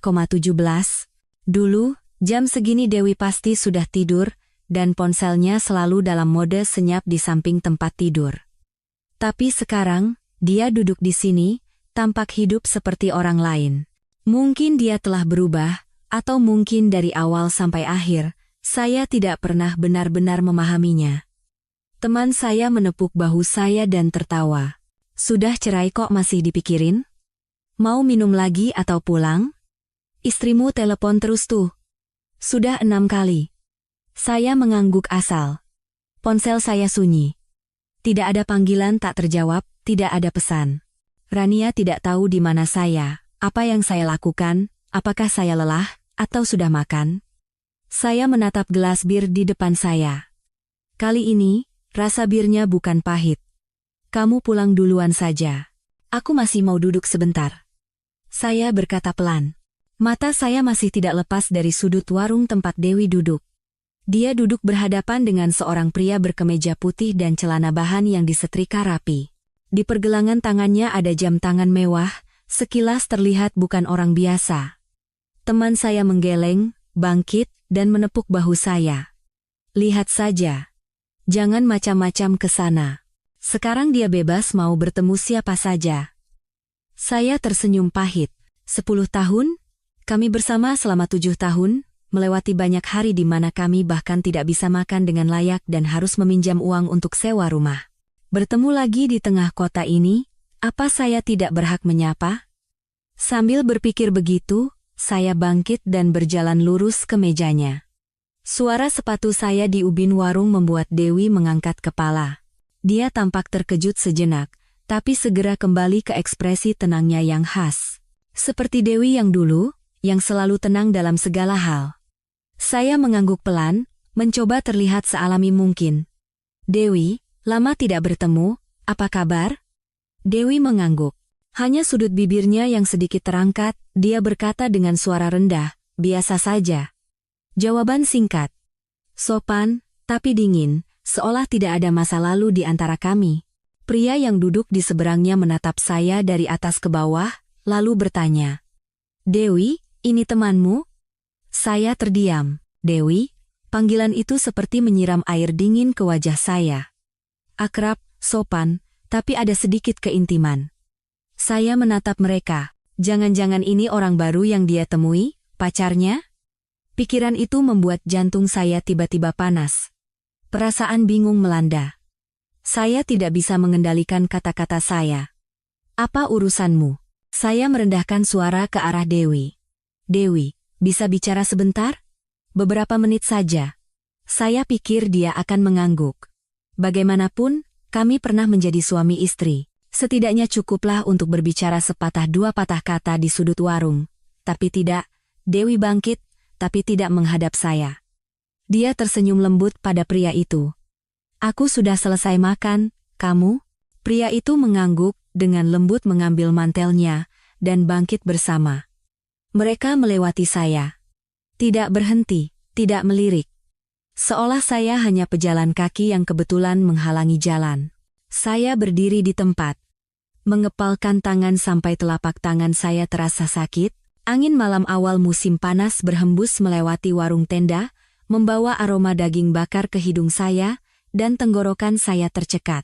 Saya berdiri termangu di tengah persimpangan, menatap mobil yang membawa Dewi dan pria itu menghilang. Tanpa berpikir, saya menyetop taksi di pinggir jalan. Pak, tolong ikuti mobil di depan itu, jangan sampai ketinggalan. Sopir taksi menatap saya dari kaca spion. Dia mungkin mengira saya sedang mengejar istri yang selingkuh, tapi tidak bertanya apa-apa dan langsung menginjak gas. Mobil mereka berhenti di depan sebuah bar dekat danau, tempat yang belum pernah Dewi kunjungi. Saya terengah-engah, turun dari mobil, dan melihat mereka masuk berdampingan. Cahaya remang-remang yang belang-belang di lantai, suasananya sama sekali berbeda dengan klub-klub yang pernah saya datangi bersama Rania. Di sana hanya ada musik keras, teriakan orang mabuk, dan asap rokok tebal, tapi di sini sunyi, dan dari panggung kecil terdengar alunan musik live yang merdu, para tamu mengobrol dengan tenang. Saya melihat sekeliling, tapi tidak melihat Dewi. Lalu di sudut dekat jendela, pandangan saya berhenti. Rania. Dia menyandarkan kepalanya di bahu seorang pria yang terlihat sangat muda. Lipstik merah menyala, gaun pendek, di tangannya ada segelas koktail, dan dia terkikik. Saya termangu selama beberapa detik, lalu amarah memuncak seolah kepala saya disiram air es. Saya berjalan lurus ke meja itu, dengan suara rendah berkata, Rania Putri, tahu malu sedikit. Semua orang di bar menoleh. Rania terkejut, bangkit, dan wajahnya pucat pasi. Kamu tidak ingat kalau kamu sudah punya suami? Hidup macam apa ini? Saya kehilangan akal, mencengkeram pergelangan tangannya dan menariknya dari kursi. Pria muda itu juga bangkit, mundur beberapa langkah dengan ekspresi bingung. Rania meronta. Kamu gila? Saya melotot padanya. Tenggorokan saya tercekat. Belum pernah saya sebodoh ini, aku kerja keras cari uang untuk menghidupimu, dan kamu balas begini? Ini caramu berterima kasih padaku? Kita cerai. Aku tidak tahan lagi. Udara membeku. Suara piano di panggung masih mengalun lembut, tapi di telinga saya hanya terdengar suara darah saya yang mendidih di kepala. Rania berdiri diam, tapi saat mendengar dua kata cerai, matanya berkedip aneh. Dia memberi isyarat pada teman-temannya di meja, dan mereka diam-diam bangkit dan pergi. Di tengah bar, hanya tersisa saya dan dia. Beberapa saat kemudian, Rania menggertakkan giginya dan melotot. Cerai? Oke, cerai. Tapi Mas pikir aku tidak tahu? Bilangnya lembur kan? Tapi kenapa sekarang ada di sini? Dia menyipitkan mata, menaikkan sudut bibirnya, dan berkata dengan provokatif, coba aku tebak, mau cari mantan istri, kan? Saya termangu seperti dipukul palu. Sebelum saya sempat mengerti apa yang Rania katakan, tiba-tiba terdengar suara tepuk tangan dari dalam bar. Orang-orang di sekitar juga menoleh ke arah panggung. Saya pun secara naluriah menoleh, dan membeku di tempat. Yang duduk di bawah cahaya remang-remang adalah Dewi. Bukan dengan jeans gelap dan jaket hitam yang saya lihat di warung sate, dia mengenakan gaun perak berkilauan, dan rambut panjangnya tergerai lembut seperti ombak di kedua sisi bahunya. Duduk di kursi tinggi sambil memeluk gitar akustik, penampilannya lembut namun berkarisma. Saya tidak bisa mempercayai mata saya, Suaranya mengalir lembut seperti angin melalui mikrofon. Lagu terakhir malam ini, selamat tidur, sayangku. Lagu ini untuk semua yang ada di sini. Saya terkejut. Saya pernah mendengar Dewi bernyanyi beberapa kali. Saat bersenandung di dapur sambil memasak, atau menyanyikan beberapa baris saat bersih-bersih. Tapi penampilan seperti ini adalah yang pertama. Tidak ada teknik yang mewah, hanya seorang wanita yang duduk dan bernyanyi, tapi setiap baitnya seolah menghantam dada saya. Suara itu membuat jantung saya berdebar kencang. Setiap kali dia memetik senar gitar, saya merasa bingung dan goyah. Dari belakang saya, terdengar suara cemoohan Rania. Jangan-jangan Mas tidak tahu kalau mantan istri nyanyi di sini? Saya mengerutkan kening, menepis tangannya, dan melangkah lebih dekat. Di bawah lampu kuning, Dewi tampak seperti orang yang sama sekali berbeda. Percaya diri, tenang, dan cantik sampai membuat hati sakit. Saya belum pernah melihatnya seperti ini. Saya tidak pernah membayangkan orang yang saya anggap membosankan bisa bersinar seperti ini. Dia menunduk pada penonton, berterima kasih, dan meninggalkan panggung melalui lorong kecil di belakang bar. Saat saya mencoba mengikutinya, Rania kembali menghalangi jalan. Mau kemana? Saya tidak menjawab, tapi dia menghalangi jalan saya dan memegang tangan saya. Jangan pikir dengan cerai, kamu bisa lepas dariku. Saya menatapnya dengan mata lelah. Saat itu, saya tahu pasti. Pernikahan dengan Rania tidak bisa diselamatkan lagi. Harus diakhiri secepat mungkin. Meskipun saya yang pertama kali mengajukan cerai, Rania tidak menerimanya. Bukan hanya menolak, dia bahkan mulai tinggal di luar untuk menghindari saya. Saat dia menyeret koper keluar rumah, dia sengaja membanting pintu. Seolah-olah saya yang bersalah, tapi saya tidak menghentikannya. Saya bahkan tidak punya tenaga untuk peduli. Pikiran saya dipenuhi oleh bayangan Dewi, tatapan tenangnya, sikapnya yang pendiam, dan senyumnya yang samar. Sejak malam itu, penyesalan mulai tumbuh seperti rumput liar di hati saya. Saya ingin bertemu dengannya. Setelah menghubungi beberapa kenalan di pengadilan, saya mendengar kabar yang mengejutkan. Dewi telah mengundurkan diri. Seorang rekan yang dulu satu divisi dengannya menatap saya dengan kasihan dan berkata, sudah beberapa minggu dia berhenti. Sepertinya sudah direncanakan sejak lama. Waktu di sini juga, Mbak Dewi tidak banyak bicara, jarang sekali cerita masalah pribadi. Masa sih sama suaminya tidak bilang apa-apa? Kopi yang saya tawarkan ditolaknya sambil menghela napas. Saya berdiri termangu di depan gedung pengadilan lama tempat Dewi bekerja selama hampir 10 tahun. Matahari bersinar terik, tapi saya hanya berdiri diam. Dia sudah merencanakan kepergiannya sejak lama, tapi saya sebagai suaminya sama sekali tidak tahu. Tiba-tiba saya teringat suatu Jumat malam. Hari itu saya buru-buru mengemasi barang untuk pergi liburan akhir pekan bersama Rania. Kami berjanji akan pergi berendam air panas di Jawa Barat. Saat saya sedang memasukkan barang ke dalam ransel, Dewi bersandar di kusen pintu dan berkata pelan, "Mas, kalau seandainya aku berhenti dari pengadilan, bagaimana menurutmu?"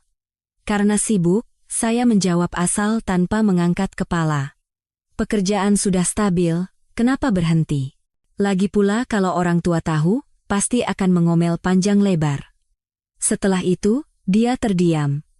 Sejak hari itu, dia tidak pernah membahasnya lagi. Saya bukan hanya tidak bertanya, saya menganggapnya angin lalu.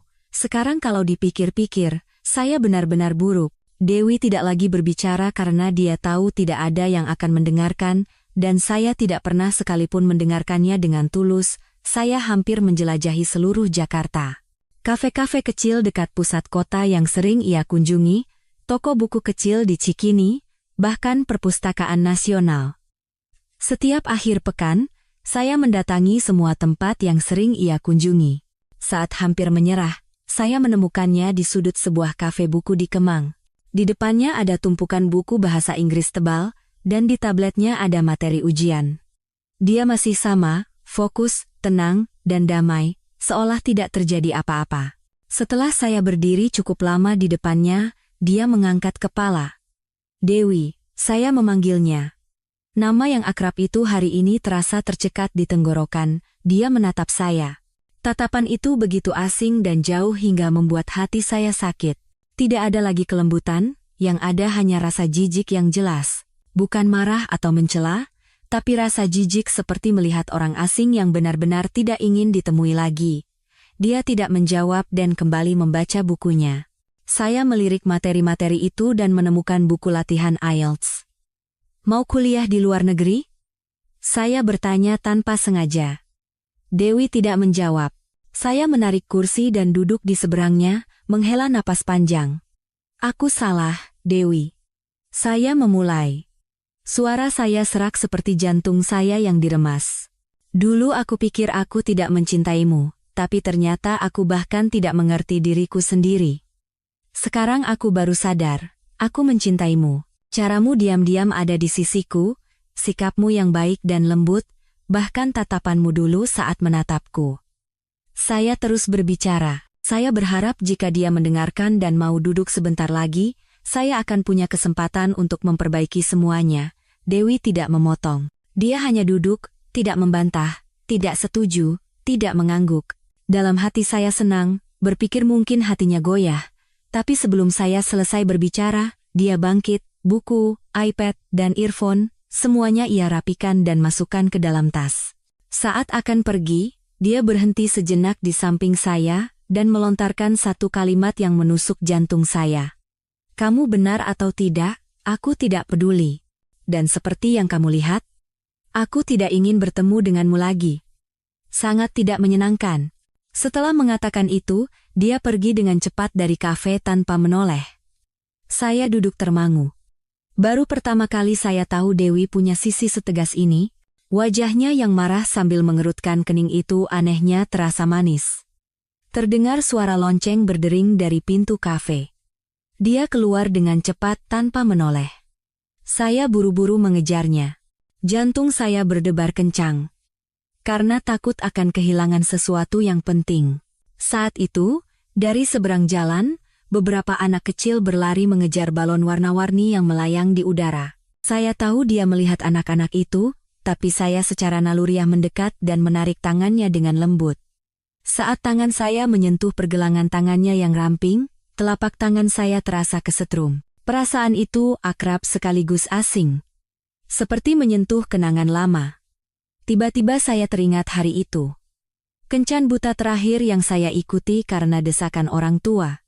Baginya, itu kencan buta pertama. Setelah makan siang, tiba-tiba hujan deras, dan dia mengeluarkan payung lipat dari tasnya dan menatap saya. Mau pakai bareng? Saya menerima payung itu dengan canggung. Di tengah hujan, kami berjalan perlahan berdampingan di jalanan. Saat itu, sebuah bus melaju kencang dan menyipratkan air kotor. Saya secara refleks menariknya ke arah saya. Itulah saat pertama kali kami berpegangan tangan. Sama seperti perasaan saat ini, mengejutkan namun manis. Tapi Dewi menepis tangan saya dan menarik saya kembali ke kenyataan yang kejam. Wajahnya dipenuhi amarah. Tolong berhenti menggangguku. Bima, apa kamu tidak punya malu? Kata-kata itu menusuk dada saya seperti pisau dingin. Tapi semakin ditolak, saya semakin menyesal dan semakin menyadari betapa bodohnya saya. Saya menghela napas dan berkata pelan. Aku akui aku buta. Tapi kamu juga tidak pernah tulus padaku kan? Benar? Saya menatap matanya lurus dan menuntut. Kamu bisa main skate, main gitar, nyanyi di bar, makan sate sampai larut malam, dan aku sama sekali tidak tahu semua itu. Apa jangan-jangan karena pria malam itu? Suasana tiba-tiba menjadi berat. Dia terdiam, ekspresinya tidak berubah, tapi tatapannya menjadi dingin. Dewi masih menolak saya dengan tegas dan lembut, tapi di dalam hati saya masih ada secercah harapan. Dia bilang pria yang bersamanya hanya pemilik bar, dan dia baru bernyanyi 1 atau 2 bulan setelah perceraian. Bagaimana bisa 1 atau 2 bulan dibandingkan dengan 6 atau 7 tahun pernikahan?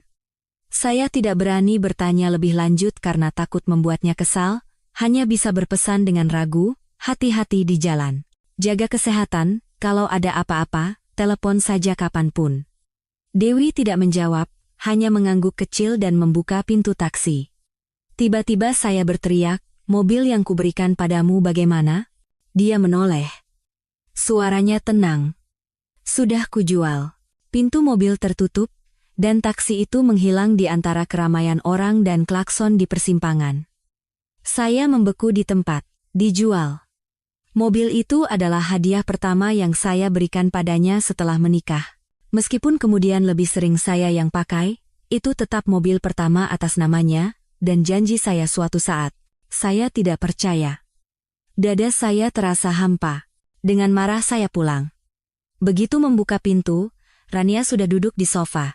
Wajahnya masam, dan di atas meja ada beberapa foto berserakan. Sebelum saya sempat memahami situasinya, dia bangkit dan menunjuk wajah saya. Hebat sekali ya, pergi menemui wanita itu, sampai pegangan tangan di jalan. Saya melirik foto-foto itu. Tepat saat saya memegang tangan Dewi, untuk menghindarkannya dari anak-anak yang berlarian. Tidak ada yang mencurigakan, tapi dia mengamuk. Kamu mengawasiku? Iya, memangnya kenapa? Bertemu diam-diam lalu pura-pura baik. Kamu pikir aku bodoh? Saya merendahkan suara. Aku dan Dewi tidak ada hubungan apa-apa. Rania mencibir dan melipat tangan. Tidak ada hubungan apa-apa kok, tatapannya begitu mesra dan pegangan tangan?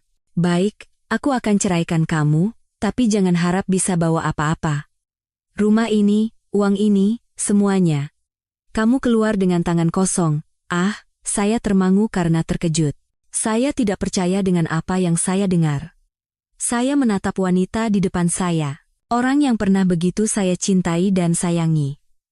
Sekarang dia berteriak tanpa malu, setengah dari hartaku akan kuambil. Kalau tidak, jangan harap bisa cerai. Saya menatap Rania dan menyadari bahwa dia bukan lagi wanita yang pernah saya pilih. Bukan dia yang berubah, tapi saya yang terlalu lama buta. Ternyata yang Rania cintai dari awal sampai akhir hanyalah uang saya. Baru saat itulah saya benar-benar mengerti bahwa cinta di matanya sebenarnya hanyalah angka-angka di rekening bank. Tapi saya tidak menyangka Rania akan datang ke kantor saya dan meluapkan amarahnya. Proyek hampir selesai, tinggal beberapa langkah lagi menuju penyelesaian. Dia berlari ke kantor seperti orang gila, memaki-maki, mengambil foto dan merekam video lalu menyebarkannya di media sosial. Reputasi pribadi dan kepercayaan profesional saya hancur. Manajer menyarankan saya mengambil cuti panjang untuk menyelesaikan masalah pribadi. Saya tahu itu adalah pemberitahuan PHK secara tidak langsung. Sehari kemudian, orang lain menggantikan saya sebagai ketua tim proyek yang telah saya kerjakan selama setengah tahun. Saya benar-benar hancur. Selama 3 hari, saya mengurung diri di rumah seperti orang linglung. Tidak menyalakan lampu, gorden tertutup rapat, dan mengabaikan semua telepon. Akhirnya saya mengangkat telepon dan menelepon Dewi, tapi yang terdengar hanyalah suara mesin yang dingin. Nomor yang Anda tuju sedang tidak dapat dihubungi. Setelah mencari di internet, saya baru tahu dia telah memblokir saya. Saya meminta ibu saya untuk menelepon, tapi hasilnya sama. Kenapa cari Dewi lagi? Sudah sadar sekarang? Suara ibu saya tajam. Lalu dia berkata jangan khawatir, ada cara untuk membuatnya kembali, hanya butuh waktu. Saya tidak berkata apa-apa lagi, hanya menjawab iya dan menutup telepon. Saat hendak keluar, Rania sudah menunggu di depan pintu. Dia memegang ponsel dan menelepon polisi, berteriak meminta dibukakan pintu rumah. Saya menatapnya dan berkata dingin, kalau ada yang mau dibicarakan, nanti saja, aku ada urusan. Sebelum dia sempat membuka mulut, saya menutup pintu dan mengunci gerbang besi di luar. Rania menggedor-gedor pintu sambil berteriak, kamu blokir kartu kreditku? Saya menoleh dan mencibir. Memangnya aku akan biarkan kamu pakai semuanya? Rania, ini terakhir kalinya aku bilang. Cerai dan keluar dengan tangan kosong, atau tetap dalam pernikahan ini, dan tidak akan dapat sepeser pun dariku. Saya tidak ingin berdebat lagi dengan Rania. Keesokan paginya, saya langsung mengendarai mobil ke kampung halaman untuk bertemu orang tua saya. Ada yang harus saya jelaskan. Apa yang terjadi antara orang tua saya dan Dewi? Mendengar ibu saya berbicara dengan angkuh tentang Dewi, saya punya firasat buruk, dan kebenaran pun perlahan terungkap. Fakta bahwa orang tua saya pernah membiayai kuliahnya sebagai alasan untuk memaksanya menikah dengan saya. Suara saya serak saat bertanya, Tapi orang tua saya tidak menyangkal. Ibu saya melipat tangan dan berkata dengan tenang, dia tidak menolak, berarti setuju kan? Kamu lihat sendiri kan, selama beberapa tahun dia jadi menantu yang baik dan penurut. Insting kami dalam menilai orang tidak salah. Saya membeku di tempat. Wanita yang begitu pendiam, tenang, dan sabar hidup di rumah kami selama bertahun-tahun, ternyata adalah burung dalam sangkar sejak hari pertama pernikahannya. Makanan yang ia siapkan dengan diam-diam, malam-malam saat saya pulang larut dan dia tetap mengerjakan pekerjaan rumah tangga. Saya pikir itu adalah sifatnya, tapi sekarang saya tahu itu adalah kesabaran yang mendekati kepasrahan. Dulu kan orang tuamu bilang pernah menyekolahkan seorang siswa miskin, itu Dewi? Iya, keluarganya miskin, tapi dia pintar dan bijaksana. Setelah lulus, dia setuju menikah denganmu, dan kami pikir kami dapat menantu yang baik, tapi kamu merusak semuanya. Benar. Beberapa waktu lalu, dia datang ke kampung dan mengembalikan uang kuliah 300 juta yang pernah kami pinjamkan. Kami bilang tidak usah, tapi dia bersikeras mau mengembalikannya. Mungkin dia ingin benar-benar putus hubungan denganmu. Ibu saya berkata pelan. Nak, yang lebih menakutkan dari utang uang adalah utang budi. Kalau mau hidup dengan harga diri, utang harus dibayar. Sebenarnya utang materi itu mudah dibayar. Yang sulit itu membayar utang perasaan. Dewi itu sudah membayar semua utangnya, baik uang maupun perasaan. Saya terkejut. Dia telah membayar semua utang budi yang telah diberikan orang tua saya. Baru sekarang saya mengerti. Sejak awal, pernikahan ini adalah sebuah transaksi. Saya adalah protagonis dalam paket kehidupan yang dirancang orang tua saya, dan Dewi adalah orang yang harus mengorbankan masa mudanya untuk membalas budi. Saya mundur selangkah. Jantung saya seperti diremas seseorang. Hubungan saya dan Dewi benar-benar berakhir. Bukan hanya karena saya berkhianat, bukan hanya karena dia membenci saya, tapi karena saya telah membuatnya hidup dalam bayang-bayang keluarga selama 7 tahun. Dan sekarang, burung itu telah terbang. Terbang tinggi ke langit bebas yang tidak akan pernah bisa saya jangkau. Sejak mengetahui semuanya hari itu, hati saya terasa hancur berkeping-keping, saya tidak bisa diam lagi. Seperti orang gila, saya mencari Dewi. Kafe-kafe kecil di dekat pusat kota yang sering ia kunjungi di akhir pekan, perpustakaan di lingkungan lama, semua tempat saya datangi, tapi dia tidak ada dimanapun. Rekan kerja lama, teman, bahkan orang-orang yang pernah melihatnya di foto pernikahan, saya hubungi semua, tapi tidak ada yang tahu keberadaannya. Beberapa orang bertanya dengan heran, kalian cerai? Saya tidak punya muka untuk membantah, hanya diam. Rasa tak berdaya menyelimuti saya karena tidak punya kesempatan untuk meminta maaf dengan benar. Saya kembali meringkuk di rumah kosong, hanya tersisa cangkang. Rania sesekali muncul seperti tidak terjadi apa-apa, diam-diam mengemasi barang-barangnya. Saya tidak peduli jika dia mengambil semuanya. Suatu malam, saya mendengar percakapannya di telepon, janjian dengan seorang teman di sebuah bar di Jakarta. Tiba-tiba sebuah ide muncul di kepala saya. Benar, Dewi pernah bernyanyi di sebuah bar kecil selama beberapa bulan setelah bercerai. Saya buru-buru mengambil kunci mobil dan melesat ke sana. Hari pertama, saya duduk dari sore sampai larut malam, tapi tidak melihat orang yang saya kenal. Hari kedua, saya datang lebih awal, memesan segelas air, dan menatap tajam ke arah bar. Baru pada hari ketiga, saya bertemu dengan pria itu, pemilik bar yang pernah makan sate bersama Dewi. Dia melihat saya dan menaikkan alisnya, tapi tidak tampak terkejut. Kamu lagi? Dia bergumam sambil menuangkan segelas kecil minuman untuk saya. Saya mengangguk pelan dan berkata dengan nada memohon, Anda tahu kan dia di mana? Tolong beritahu saya. Pria itu tertawa kecil dan menggeleng. Aku benar-benar tidak tahu. Aku hanya dengar dia ingin pulang kampung sebentar. Kampungnya di mana? Aku juga tidak tahu. Saya termangu. Sesuatu yang samar melintas di kepala saya. Kampung halaman. Mengingat-ingat kembali, di tahun pertama pernikahan, Dewi pernah berkata ingin pulang kampung. Kampungnya di Wonosobo, Jawa Tengah, sebuah desa terpencil di pegunungan. Waktu itu saya ingin ikut, tapi orang tua saya melarang karena berbahaya dan jauh. Mau apa ke desa terpencil begitu? Kalau mau pergi, biarkan dia pergi sendiri, kamu jangan ikut. Mendengar itu, saya membiarkannya pergi sendiri. Sejak itu, Dewi tidak pernah lagi membahas kampung halamannya, dan tidak pernah mencoba membawa saya ke sana. Mungkin saat itu dia sadar, ada jarak yang tidak bisa diisi bahkan dengan cinta. Saat saya sedang melamun, pemilik bar mengeluarkan sebuah amplop kecil dari laci dan memberikannya pada saya. Ini, Dewi titip untukmu. Katanya kalau kamu datang lagi, baca ini. Dengan tangan gemetar, saya menerima surat tipis itu. Tulisan tangan yang akrab. Saat itu, di tengah kebisingan bar, saya merasakan jantung saya mencelos. Saya punya firasat, begitu saya membuka surat ini, saya bukan lagi pria yang menjadi bagian dari hidup Dewi. Surat dari Dewi saya pegang selama beberapa hari, tapi saya tidak berani membukanya.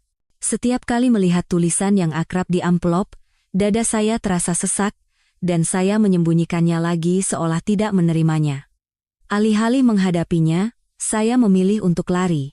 Seperti cara hidup Rania, saya mulai mabuk setiap malam. Hanya saja, saya minum untuk melupakan, sementara dia minum untuk tertawa dan bercanda dengan pria-pria berperut buncit dan kepala botak tapi dompetnya tebal.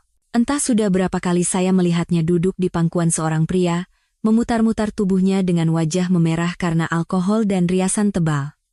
Tapi saya tidak lagi merasakan apa-apa. Hanya saja, buku nikah di laci terasa begitu konyol. Rania tidak pernah mencintaiku. Dia hanya mencintai uangku. Sudah sampai begini kok masih belum cerai? Tanya seorang teman melihat saya yang seperti hantu. Saya menghela napas. Dia mau cerai, tapi menyuruhku keluar dengan tangan kosong. Menurutmu masuk akal? Teman saya kehilangan kata-kata, tapi menyuruh saya menjaga diri. Kalau begini terus, karier dan reputasimu bisa hancur. Memang, PHK hanya masalah waktu. Rania sudah beberapa kali datang ke kantor saya dan membuat keributan. Kepala HRD terus-menerus menelepon, mendesak saya untuk mengurus proses pengunduran diri. Saya hanya bisa tersenyum kecut. Rasanya semua dalam hidup saya perlahan-lahan lepas dari genggaman. Teman saya membawa saya ke seorang pengacara spesialis perceraian. Tapi saat itu, pikiran saya melayang ke tempat lain. Karena saya telah membuka surat itu. Dengan demam tinggi dan basah kuyup, saat mencari obat di saku, saya menyentuh surat yang kusut itu. Saya bangkit dan dengan tangan gemetar membuka surat itu. Tulisan Dewi lembut dan rapi, seperti dirinya. Dalam surat itu, dia mengaku sudah lama tahu saya selingkuh dengan Rania, tahu segalanya.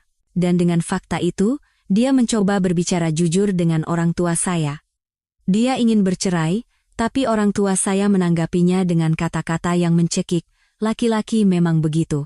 Asal pulang ke rumah kan tidak apa-apa. Kalau mau menyalahkan, salahkan dirimu sendiri yang tidak bisa menjaga suami. Saat membaca bagian itu, saya merasa sesak napas. Ternyata, meskipun saya yang menyatakan perceraian, dia juga ingin lepas dari pernikahan ini, dan saya sama sekali tidak tahu. Saya pikir dia terlalu mencintai saya sehingga rela menanggung semuanya, dan karena itu saya bisa seenaknya menginjak-injak perasaannya. Tapi saya tidak tahu bahwa dia bertahan hanya untuk membalas budi. Saat saya meminta cerai, dia langsung setuju, tanpa cemburu, tanpa keributan. Saya pikir saya hebat, saya pikir dia takut pada saya. Tapi saya tidak pernah bermimpi bahwa dia sudah lama membenci saya. Saya terlalu sombong dalam pernikahan ini. Mungkin, seperti saya, dia juga lelah. Tapi dia bertahan karena utang budi, dan saya salah mengira dia memaafkan semuanya karena cinta. Saya pikir dia bodoh dan menipunya, tapi ternyata sayalah yang disayangi. Membaca 2 kalimat terakhir surat itu, air mata saya mengalir. Kurasa 300 juta dan seluruh masa mudaku sudah cukup untuk membayar apa yang disebut utang budi itu. Bima, aku juga baru sadar. Mungkin aku pernah menyukaimu, tapi sepertinya bukan cinta. Baru sekarang aku mengerti ucapan bahwa kegagalan seorang pria adalah saat ia tiba-tiba membuat wanita baik, cantik, dan penuh kasih yang pernah mencintainya menjadi acuh tak acuh. Saya bertemu Dewi lagi di suatu sore yang aneh. Tepat di hari saya pergi ke pengadilan untuk mendaftarkan gugatan cerai terhadap Rania. Dewi berdiri di koridor, membagikan bubble tea dan roti kepada para pegawai pengadilan. Dia tersenyum ringan, mengangguk pada mereka, lalu berbalik hendak pergi. Saya berdiri tidak jauh, menatapnya termangu. Rambut panjangnya diikat rapi, dan wajahnya tidak lagi menunjukkan kesedihan seperti dulu. Dia telah berubah. Lebih cantik, lebih kuat. Dewi, panggil saya. Dia berhenti dan menoleh. Tatapannya tidak goyah sedikit pun. Saat saya mendekat dan hendak mengatakan sesuatu, dia lebih dulu membuka mulut, semoga perceraianmu berjalan lancar, suaranya tenang dan sopan. Seperti seorang kenalan lama yang mengucapkan selamat atas kelulusan universitas. Saya membeku di tempat. Kata-katanya benar. Perceraian tidak pernah mudah. Masalah pembagian harta saja sudah menjadi pertarungan yang panjang dan melelahkan. Saya dan Rania sama-sama tidak mau mengalah. Saya berpikir, jika dulu Dewi tidak menyetujui perceraian, apakah kami akan sampai seperti ini? Tapi hidup tidak punya jika. Sejak hari itu, melalui seorang kenalan di pengadilan, saya mendengar kabar Dewi akan segera berangkat ke luar negeri. Dia lulus ujian IELTS dan diterima di sebuah universitas di luar negeri.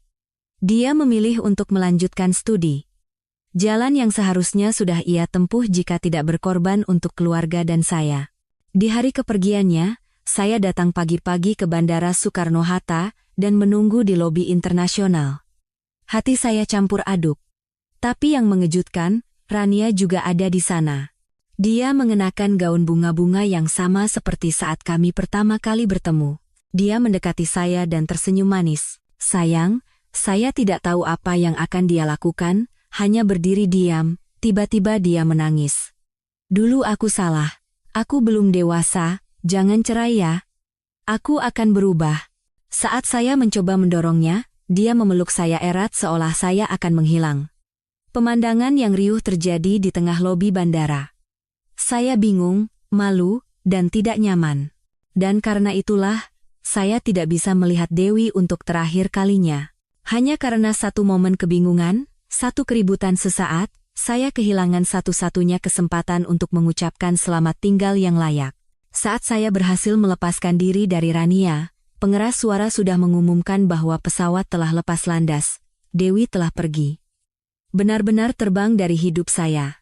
Rania pulang ke rumah saya dengan tenang, seolah ratusan pertengkaran tidak pernah terjadi. Rumah yang dingin itu menjadi sangat bersih dan rapi. Lantai berkilauan, gorden dicuci dan diganti baru.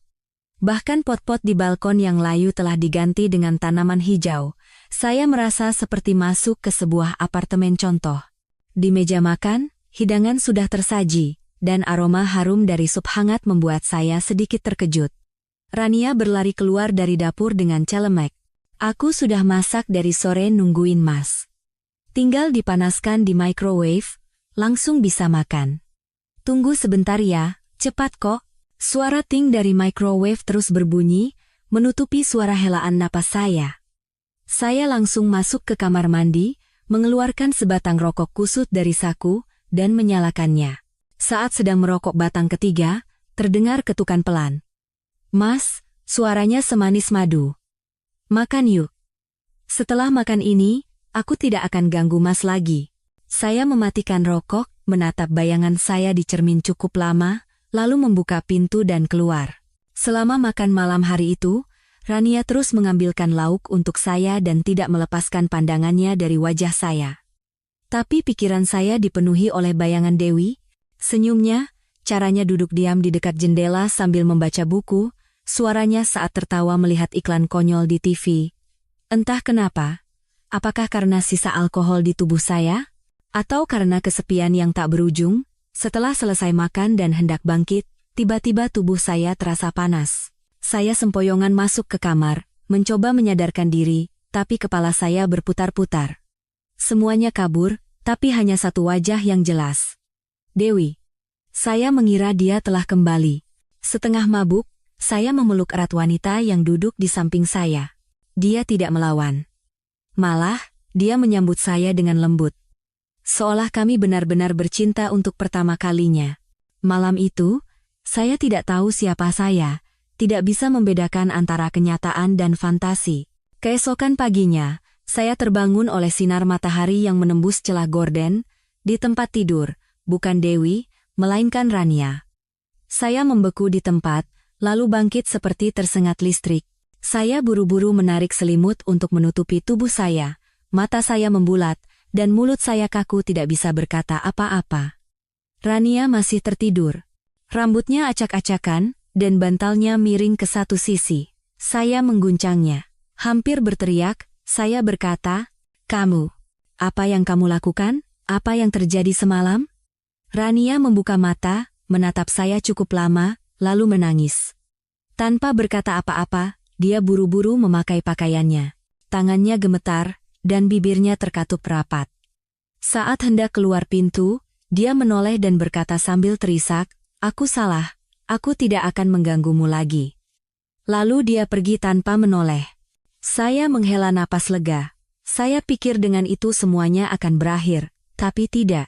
2 bulan kemudian, di sidang mediasi perceraian di pengadilan, Rania duduk di seberang saya. Wajahnya pucat, tapi dia masih memakai riasan. Sebelum hakim bertanya, dia bangkit dan berkata dengan jelas, "Yang mulia, saya hamil. Ini anak Bapak Bima Aditya." Saya membeku di tempat. Saya punya firasat kuat bahwa anak di dalam kandungan Rania bukan anak saya. Tidak ada bukti konkret, tapi pikiran itu terus menghantui saya setelah sidang. Namun, yang paling membuat saya lelah adalah perubahan sikap drastis orang tua saya. Mereka yang dulu begitu membenci Rania, tiba-tiba memperlakukannya seperti putri kesayangan. Mereka bahkan menyewa asisten rumah tangga paruh waktu untuk merawatnya. Makanan bergizi, air mandi herbal untuk ibu hamil, semuanya disiapkan. Ibu saya memberikan daftar menu gizi yang ia cetak dari internet kepada Rania. Saya melihat pemandangan itu dan bahkan tidak punya tenaga untuk berbicara. Orang tua saya berkali-kali mendesak saya dan Dewi untuk punya anak. Setiap kali, saya beralasan belum berusia 35 tahun dan belum siap menjadi ayah. Saya ingin bebas, ingin menikmati hidup beberapa tahun lagi. Dewi mengerti dan setuju, tapi setiap kali ibu saya bertanya, dia tidak pernah mengatakan alasan sebenarnya. Selalu tersenyum dan hanya berkata, "Kami belum ingin punya anak." Karena satu kalimat itu, dia harus menahan tatapan curiga dan sindiran selama bertahun-tahun. Saya melirik Rania yang sedang berbaring di sofa, makan popcorn, dan meletakkan kakinya di atas meja sambil menonton sinetron. Tiba-tiba hati saya terasa berat. Apakah Dewi benar-benar tidak ingin punya anak dengan saya? Saya mendekatinya dan berkata seolah-olah tidak ada apa-apa. Katanya tes DNA bisa dilakukan lewat tes air ketuban sejak kehamilan 4 bulan. Aku sudah tanya dokter. Rania yang sedang makan popcorn mendengar itu dan menjadi marah. Dia melemparkan kantong popcorn ke arah saya. "Bima, apa maksudmu? Waktu kamu memelukku malam itu, kamu tidak bilang begitu kan? Sekarang mau cuci tangan?" "Tidak bisa. Aku sudah rekam semuanya." Wajahnya memerah saat berteriak. Saya tidak membantah. Saya tidak ingin berdebat lagi dengan wanita itu. Kejadian malam itu terlalu kabur sehingga saya tidak yakin apakah saya sadar sepenuhnya. Saya mengenakan mantel dan keluar rumah. Malam harinya, saya pergi ke bar yang katanya sering dikunjungi Rania. Bar itu terletak di gang sempit di sebuah lingkungan tua. Lampu berkedip dan musik keras yang memekakkan telinga. Saya duduk di sudut dan memesan minuman ringan. Tak lama kemudian, saya melihat 3 pemuda di meja sebelah sedang minum bir dan tertawa terbahak-bahak. Awalnya saya tidak peduli, tapi saat nama Rania Putri disebut, saya mencondongkan tubuh dan mendengarkan. Salah satu dari mereka tiba-tiba menoleh ke arah saya, mencibir, dan bertanya, "Mau lihat?" Sebelum saya sempat bereaksi, dia menyodorkan ponselnya ke arah saya dan memperbesar layar. "Hari ini kami lagi senang, jadi kami kasih tontonan buat abang." Video diputar. Rania dengan pakaian terbuka menari sambil terkikik di antara para pemuda. Suaranya centil, dan caranya meletakkan tangan di bahu pria ini dan kaki di paha pria itu sungguh tidak bisa dipercaya. Pria di sebelah saya menepuk bahu saya sambil menonton video. "Perempuan itu liar, Bang. 3 lawan 1 juga dia ladeni. Saya mencengkeram gelas di tangan saya, rasanya seluruh darah di tubuh saya terkuras. Saya memberikan 10 juta rupiah kepada para pemuda di bar itu untuk mendapatkan video itu. Katanya, seorang konglomerat memberikan Rania 300 juta, dan sebagai gantinya, dia melayani seluruh kelompok itu di sebuah villa selama seminggu. Waktu itu kami benar-benar bersenang-senang selama beberapa hari. Makan enak, pakai baju bagus, cewek cantik nurut lagi. Kalau diingat-ingat sekarang, masih seru. Seorang pria tertawa sambil menuangkan bir, lalu menambahkan, jangan-jangan waktu itu dia hamil. Mendengar itu, tubuh saya gemetar. Waktu di video itu hanya beberapa hari sebelum Rania datang ke rumah saya dan berbohong tentang kehamilannya. Saat tiba di rumah, sudah hampir tengah malam. Rania masih terjaga, berbaring di sofa menonton film. Melihat saya, dia melirik sekilas, lalu mendengus dingin dan pura-pura tidak peduli. Saya masuk tanpa berkata apa-apa, mematikan TV, dan melemparkan ponsel berisi video itu ke meja di depannya. Suara riuh dan vulgar dari video itu menggema. Rania terkejut, merebut ponsel itu, melihatnya beberapa detik, lalu membantingnya ke lantai seolah-olah berduri. Kamu benar-benar tidak punya malu ya, Rania? Saya menatap matanya lurus. Hanya karena 300 juta, kamu bisa tidur dengan siapa saja? Saya sengaja berbicara dengan kasar dan menyakitkan. Saya berharap dia merasa malu dan melepaskan saya. Tapi tidak. Dia berteriak histeris, apa maksudmu? Anak ini anakmu, jangan menyangkal. Saya melihat wajahnya yang memerah, matanya yang melotot, dan kata-kata yang keluar tanpa henti. Saya terdiam. Saya semakin merasa bahwa saya sendiri sudah tidak waras. Saya tahu psikologi saya mulai terganggu, tapi saya tidak peduli. Saya menggertakkan gigi, tidak mau mengaku. Kalau begitu, video ini akan aku tunjukkan pada orang tua kita. Kita lihat saja seberapa bangganya mereka. Perusahaan tempatmu bekerja, sekolahmu, semua orang yang kamu kenal, aku bisa kirim kemana saja. Sebelum saya selesai berbicara, sesuatu yang dingin menusuk pinggang saya. Itu adalah pisau buah yang selalu ia letakkan di samping meja makan. Rania menusuk saya tanpa ragu, dengan tatapan dingin. Saya diliputi rasa takut, darah menyembur. Saya mencoba menutupi luka dan mendorongnya. Pisau itu terlepas dari tangannya dan mengenai lengannya. Dia meluapkan amarahnya, memukuli saya seperti orang gila. Saat saya jatuh ke lantai dingin karena kehabisan darah, yang terakhir saya lihat adalah morsum Rania yang berteriak histeris. Lukanya dalam, tapi untungnya saya segera dilarikan ke rumah sakit. Malam itu saat saya sadar, luka saya dibalut perban putih, dan tenggorokan saya serak tidak bisa bicara. Rania hanya mengalami luka ringan. Dokter menjahit lukanya. Kami berdua dirawat di rumah sakit di bawah pengawasan polisi. Saat orang tua saya datang ke rumah sakit, saya bahkan tidak punya tenaga untuk bereaksi. Ibu saya memeluk saya dan terisak, "Ya Tuhan, kenapa bisa jadi begini, Nak?" Saya diam-diam memalingkan wajah. Bukan karena saya menyalahkan ibu, tapi semuanya sudah terlambat. Hari itu, saat polisi datang untuk mengambil keterangan, saya hanya menulis satu baris. Saya ingin cerai. Mereka mencatat, mengangguk, lalu pergi. Pihak rumah sakit memindahkan Rania ke bangsal observasi psikiatri. Dokter mengatakan dia menunjukkan tanda-tanda gangguan kecemasan, depresi, dan gangguan perilaku impulsif. Untuk sementara, kami dipisahkan dan diawasi secara terpisah. Seminggu kemudian, saya pulang lebih dulu. Orang tua saya membawa saya pulang. Di meja makan pertama, tidak ada yang berbicara. Saat saya meletakkan surat gugatan cerai di atas meja, ayah saya tiba-tiba membanting sumpitnya. Kalaupun cerai, pikirkan anak di dalam kandungan itu. Dia punya darah keluarga kita. Tanpa mengangkat kepala, saya hanya menjawab satu kalimat, anak itu mungkin bukan anak saya. Ibu saya membeku, dan wajah ayah saya pucat, tapi kali ini dia tidak berteriak. Dia menyalakan sebatang rokok dan duduk diam sampai rokoknya habis. Keesokan siangnya, saya menemui pengacara yang direkomendasikan teman saya. Kantor hukumnya kecil, tapi cara bicaranya yang tenang membuat hati saya damai. Mereka menyiapkan kembali surat gugatan cerai saya dan memberikan 3 opsi untuk menangani kasus ini. Pertama, mengajukan gugatan perdata dan meminta tes DNA. Kedua, jika pihak Rania tidak kooperatif dalam perceraian, menuntutnya dengan pasal penganiayaan. Ketiga, mencoba negosiasi terakhir, mendapatkan kebebasan dengan imbalan diam. Saya memilih opsi ketiga. Saya tidak ingin lagi terlibat dalam skandal, dan tidak ingin memperpanjang hidup seperti di neraka ini sehari pun. Sebulan kemudian, sidang mediasi terakhir diadakan di pengadilan. Saat itu, Rania masuk dengan dipapah. Tubuhnya kurus kering, tatapannya kosong, dan tidak ada lagi semangat wanita yang pernah mencoba menghancurkan saya.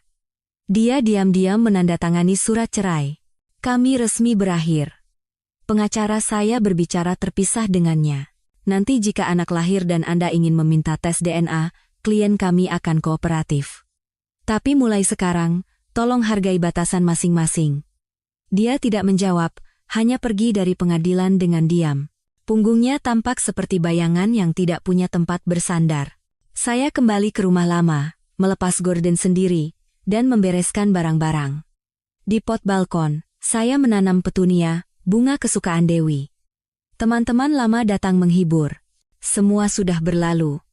Semangat, kamu masih muda, bisa mulai lagi. Saya tidak ingin sendirian di tempat yang penuh kenangan sedih itu, jadi saya menyewa sebuah studio kecil dekat kantor lama dan pindah. Awalnya orang tua saya marah, tapi setelah mengetahui kebenaran di balik video dan kesaksian teman-teman, mereka tidak lagi berkata apa-apa. Saya tidak lagi peduli apakah anak itu anak saya atau bukan. Saya hanya meninggalkan sedikit uang agar dia bisa memeriksakan kandungan, melahirkan, dan hidup stabil untuk sementara waktu. Sisa hidupnya adalah tanggung jawabnya sendiri. Saya mencari Dewi. Dia sudah meninggalkan Indonesia, tapi saya mengirim email panjang yang menceritakan semuanya. Termasuk kesalahan-kesalahan paling bodoh saya. Saya tidak mengharapkan pengampunannya. Saya hanya berharap dia hidup bahagia. 2 tahun kemudian, saya memulai pekerjaan sederhana di sebuah kota kecil di pesisir. Saya hidup lebih sederhana, hemat, dan mandiri dari sebelumnya. Kadang-kadang saya bangun pagi dan jogging di sepanjang danau, melihat para lansia berolahraga dan anak-anak bersepeda, dan merasakan kedamaian di hati. Dewi membalas email saya hanya dengan 1 baris. Terima kasih sudah menulis dengan begitu jujur. Semoga kamu baik-baik saja, benar-benar baik-baik saja. Saya membiarkan surat itu di kotak masuk. Itu seperti cermin kecil yang memantulkan seberapa jauh saya tersesat, dan bahwa sekarang saya sedang menuju arah yang benar. Saya dengar, Rania pulang ke kampung halamannya setelah itu dan melahirkan anaknya sendirian.